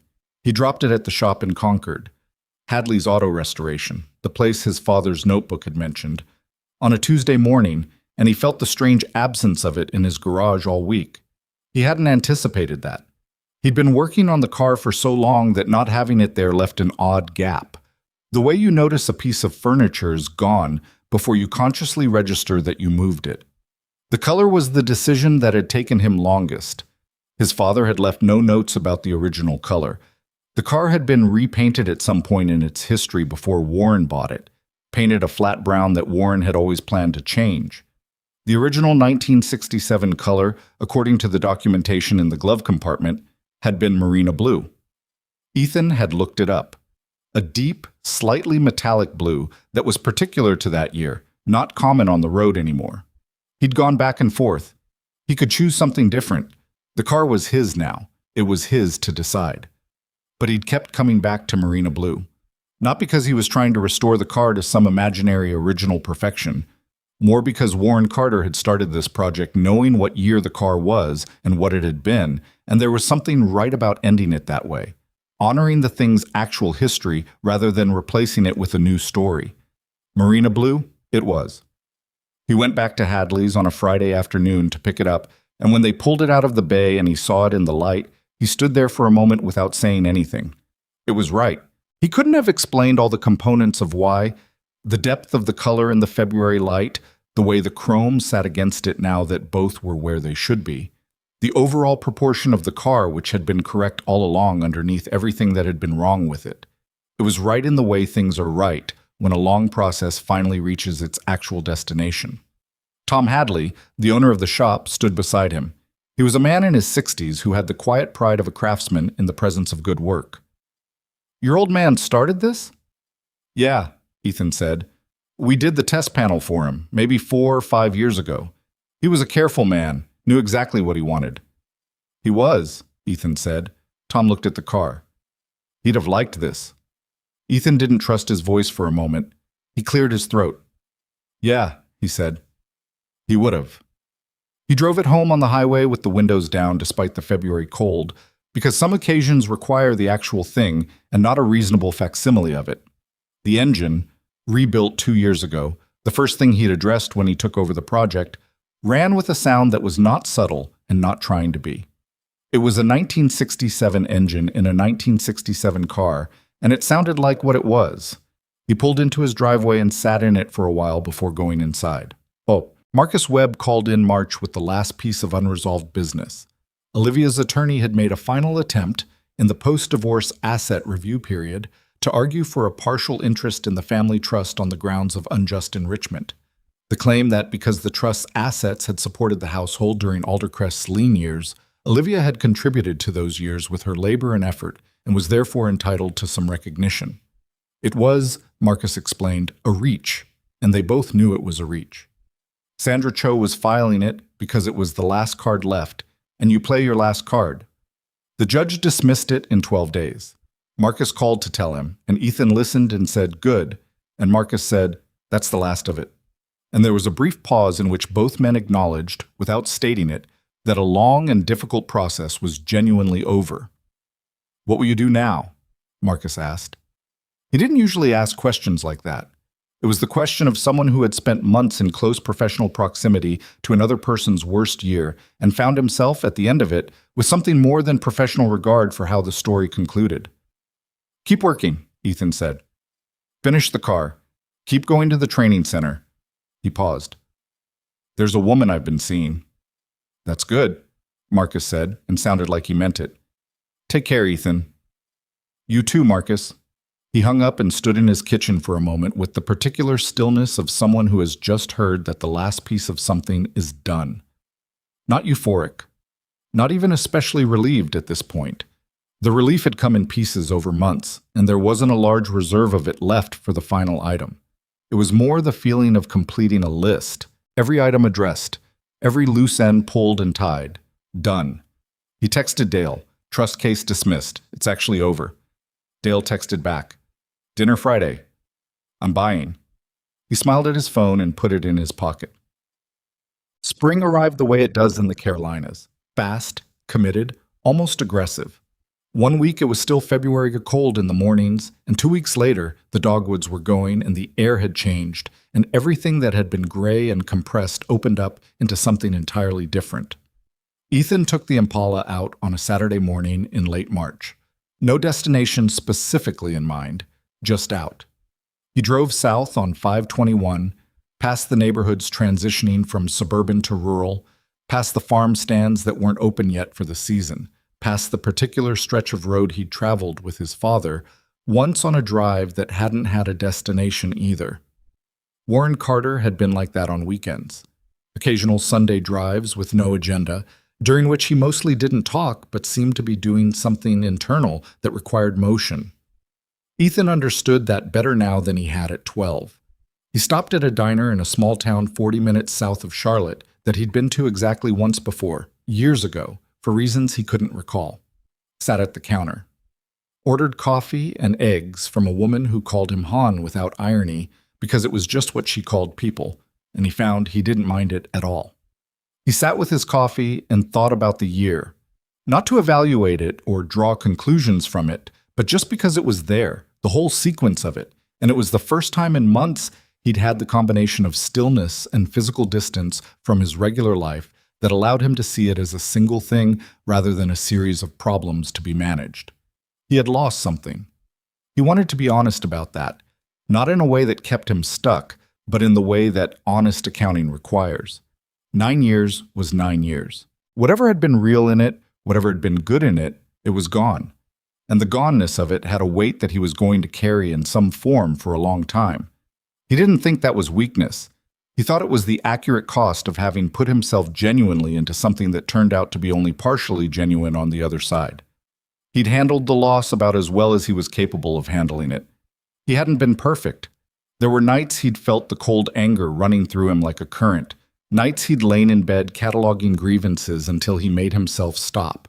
One dinner with Dale where he'd talked in circles for 20 minutes and knew he was talking in circles and couldn't stop. He hadn't been a stoic monument. He'd been a man with a hard year. But he'd made the right calls when the calls mattered. He'd been patient when patience was the correct strategy. He'd been direct when directness was required. He'd gone into that room at the South End studio and played that recording, not out of rage, but out of a considered belief that certain truths needed to be spoken in the rooms where they were most relevant. And he'd stood by that belief even when he wasn't entirely sure of it. He thought about something Marcus Tillman had asked him, the young man from the Vocational Training Center's Tuesday sessions. Marcus Tillman, who had become one of the sharper students in the group and who lingered sometimes after sessions to talk. A few weeks ago, Marcus had said, "How do you stay calm when something goes wrong? Not like a small thing, a big thing. How do you not just react?" Ethan had thought about it. "You don't not react," he said. "The reaction happens, the feeling happens. What you can control is what you do with the first 5 minutes." He paused. "My father used to say the first 5 minutes are for the other person's benefit. After that, you get to decide who you're going to be." Marcus Tillman had nodded slowly, the way young people nod when they're storing something for later use rather than understanding it fully in the moment. That was fine. Some things needed time before they fit anywhere useful. Ethan finished his eggs and left a tip that was more than the meal cost, which he did sometimes without making a theory of it, just because the woman behind the counter had been straightforward and kind and it seemed like the right proportion. He drove back north on a different road, longer but more interesting, through a stretch of country that was turning green at the edges the way everything turns green in March. Not all at once, but in pieces. Individual trees deciding the season before the rest catch up. Patricia met the Impala in April. She'd known about the car. He'd mentioned the project early on, in the way that felt natural because the project was part of how he'd spent the hardest year of his life, and he didn't want to be someone who didn't mention the things that had been important to him. She'd listened with the attentive interest she brought to most things, asking specific questions that told him she was actually following the details rather than politely waiting for the subject to change. She came over on a Sunday afternoon in April, and he showed her the car in the garage, and she walked around it slowly the way people walk around things when they're genuinely looking. She crouched slightly to look at the chrome trim on the passenger side. She ran her hand along the roofline. She opened the driver's door and looked at the interior without getting in. "Your father started this," she said. "In the last decade of his life, yeah. He got the engine rebuilt and the interior stripped, and then he ran out of time." She looked at the car for another moment. "And you finished it?" "Most of it. There are still things to do." "There are always still things to do," she said, straightening up. "That's not the same as not being finished." He looked at her. She was standing in his garage in the April light that came through the single high window, her hand still resting lightly on the door frame, and she was looking at him with the direct attention that had distinguished her from the first conversation. "No," he said. "I guess it isn't." She smiled, not the large version of her smile, but the small one, which he'd come to understand was the more genuine one. "Can we take it out? That's the whole point of a car." They drove with the windows down because the April air had finally committed to warmth, south on 521 and then west on smaller roads that he'd been exploring since February, past farms and tree lines and the occasional intersection with a gas station or a church or a feed supply store. Patricia had her arm on the window ledge and her face slightly toward the wind, and she didn't talk much, and neither did he, and the silence was the easy kind, the kind that belongs to people who have enough comfort with each other that quiet is not a problem to be solved.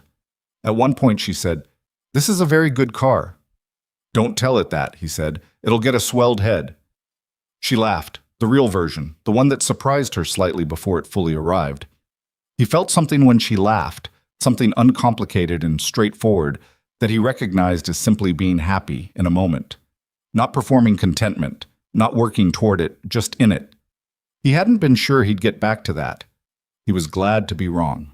He went back to the vocational center in May and talked to a new cohort of trainees, 17 this time, slightly younger on average, with the same attentiveness and the same careful hunger that the first group had brought to the room. Diane Marsh had formalized his involvement at this point, giving him a monthly slot, and he'd started thinking more carefully about what he wanted these conversations to actually contain, what the through line was between the logistics content and the broader thing he seemed to be reaching toward each time. He stood in front of the room on a Tuesday evening in May and started differently than he usually did. "I want to tell you something that took me a long time to understand," he said, "which is that preparation and patience are not passive things. People treat them like they're the absence of action, like you're just waiting, just holding still while you gather information. But doing it right takes more out of you than reacting does. Reacting is fast and it burns hot and it feels like something. Preparing is slow and it's cold and it requires you to hold yourself together while you figure out what you're actually dealing with." A young woman near the back said, "What if you prepare and it still doesn't work out?" "Then you prepared," he said, "which means you understood the situation as clearly as you could before you made your next decision. That's not a guarantee of outcome. It's a guarantee of approach." He paused. "The outcome is never fully yours to control. The approach is." She wrote something down. He noticed that. People who write things down in the middle of a conversation are paying a specific kind of attention that he'd always found moving. The act of a person deciding something is worth keeping. He talked about his father that evening, obliquely, not naming him, not making it sentimental, but describing the kind of steadiness that is a practiced thing and not a natural gift, the kind built over years of making the same choice repeatedly until it becomes character. He talked about the Impala, without calling it the Impala, describing instead what it felt like to finish something that someone you loved had started, and what that taught you about continuity and purpose and the way things you've been given become things you carry forward. Marcus Tillman was in the audience. He'd come back as a kind of unofficial participant after completing the formal program, just showing up some Tuesdays because he wanted to. Ethan had noticed him near the door and felt something about that he didn't try to analyze too closely. That a young man would come back to a room because something in it was worth coming back to. That was enough. After the session, Marcus Tillman found him in the hallway. "The thing you said about the first 5 minutes," Marcus said. "I used it." "Something go wrong?" "At work. There was a situation with a senior colleague who was... It was wrong, what he did. And my first instinct was to go handle it immediately and loudly." He looked at his shoes briefly, then back up. "I waited. I got the information I needed. I went to the right person with the right documentation." He paused. It worked. Good, Ethan said. That's good, Marcus. I just wanted to tell you. I'm glad you did. They shook hands in the fluorescent hallway outside the training room, and Marcus Tillman left, and Ethan stood there for a moment with the quiet, particular satisfaction of someone who has put something useful into the world and seen it land. On a Saturday morning in late May, with the spring at its peak and the backyard finally mowed and the garage door open to the warm air, Ethan Carter stood beside the completed Impala and understood that he was, genuinely, all right. Not repaired, not restored to some pre-damaged state, as if the last year could be undone and he could be the man he was before he stood behind a pillar at Charlotte Douglas Airport with yellow tulips and heard his wife's voice on the phone. That man didn't exist anymore and couldn't be retrieved, and he wasn't sure he'd want to retrieve him anyway. That man hadn't known certain things. He knew them now. He wasn't the better for the suffering version of the story either, the clean, redemptive arc where pain arrives and wisdom is dispensed in proportion. It was messier than that, and more human than that. He'd lost something real. He'd handled it as well as he was able to, and not always as well as he wanted to. He'd gotten some things right, and some things he'd probably still be second-guessing at 50. What he had was this, his house, which was his. His brother, who had shown up every time showing up was required. A car his father had started, and he had finished, sitting in a beam of May morning light in a marina blue that looked exactly as right as he'd hoped it would. A Tuesday evening room full of young people asking good questions and writing things down. A woman who made direct eye contact and had opinions about dinner and laughed in a way that still surprised her slightly, and who had stood in this garage and told him that still having things to do wasn't the same as being unfinished. He thought about what his father might have said standing here. Warren Carter was not a man of speeches. He would have looked at the car for a while. He would have run his hand along the roof the way Ethan had seen him do with unfinished projects, checking the surface. Then he might have said something like, "It came out right." And that would have been the whole of it, and it would have been enough. He pulled his phone out and called Dale. "Come see the car," he said when Dale picked up. "Bring Renee." "Now?" It's a Saturday morning and the weather is perfect. Yes, now. Dale made the sound of a man putting down whatever he was holding and reaching for his keys. 40 minutes, he said. "Don't take it out without me." "Wasn't planning on it," Ethan said. He hung up and stood in the open garage door in the May light and looked at the car and the yard beyond it and the neighborhood going about it Saturday morning and the sky above all of it doing what the sky does in late spring when everything is as green as it's going to get. He thought about something he'd said to Marcus Tillman and to the Tuesday evening rooms, and to himself in the quiet of the garage during the long months of the hard year, that what you do with the first 5 minutes tells you something, but what you do with the months after tells you everything. He had answered that question as well as he was able to. He went inside to make coffee and wait for his brother, and the car sat in its beam of morning light, finished, marina blue, his father's project and his own. The thing they had made together across a decade and across the distance that death places between people. A distance you learn, if you're patient enough, if you do the work, to speak across anyway. That was the whole of the story, and it was enough. He looked at the clock. 37 minutes. Dale had made good time, which meant he'd been looking for a reason to leave the house anyway, the way he sometimes was on Saturday mornings when the week had been long, and he needed motion more than rest. The front door opened without a knock, because Dale hadn't knocked before entering this house in 30 years, and wasn't going to start now. Renee came in first, which was her habit. She moved faster than Dale in most situations, with the particular energy of a woman who had decided a long time ago that life was shorter than people acted like it was. She was 51 and had red hair going silver at the temples that she'd stopped fighting 2 years ago, and she came into the kitchen and hugged Ethan with the uncomplicated warmth she'd always shown him, the kind that didn't require the circumstances to be good. "I heard it came out beautiful," she said. "You haven't seen it yet." Dale showed me the pictures from February. Dale came in behind her, hands in his jacket pockets, and looked at Ethan with the assessing look he'd been using since they were kids, checking, without making a production of it, whether the person in front of him was actually okay or was performing okay. He seemed to find what he was looking for because his shoulders settled slightly. Coffee first or car first? Ethan asked. Car, Dale said. At the same moment, Renee said coffee. Ethan poured 3 cups. They stood in the kitchen the way families stand in kitchens on Saturday mornings, leaning against counters, mugs in hand, no particular agenda beyond the being there. Renee asked about Patricia, and Ethan answered without deflecting, which was its own small indicator of something. He talked about her the way you talk about someone when you've decided that talking about them honestly is not a risk anymore, but just a fact. She sounds grounded, Renee said. She is, Ethan said. More than I expected. I mean, I noticed it early, but the degree of it kept being more than I'd anticipated. That's the best kind of person, Renee said. The ones who keep being more than you expected. Dale said nothing, just drank his coffee, but he had an expression that Ethan recognized from 42 years of reading his brother's face. Quiet satisfaction. The expression of a man whose concern for someone has resolved into something easier to carry. They finished their coffee and went to the garage. Dale stood in front of the Impala for a long time without saying anything.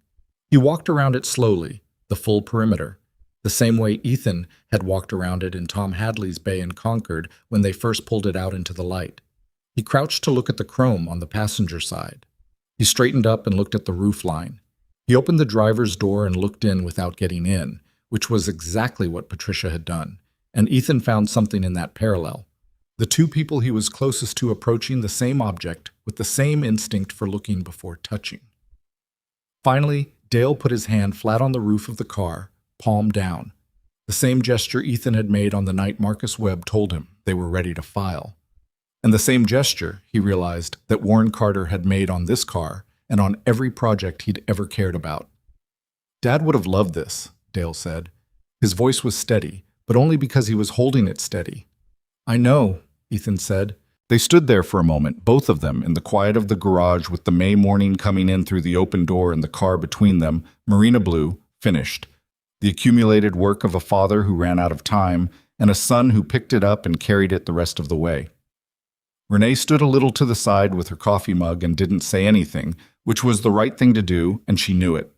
After a while, Dale said, "Let's take it out." "That's the whole point," Ethan said. He got in behind the wheel. Dale took the passenger seat. Renee waved them off from the driveway with the easy gesture of a woman who understood that some things were between brothers and didn't need an audience. Ethan backed the Impala out into the May morning, into the light, and drove.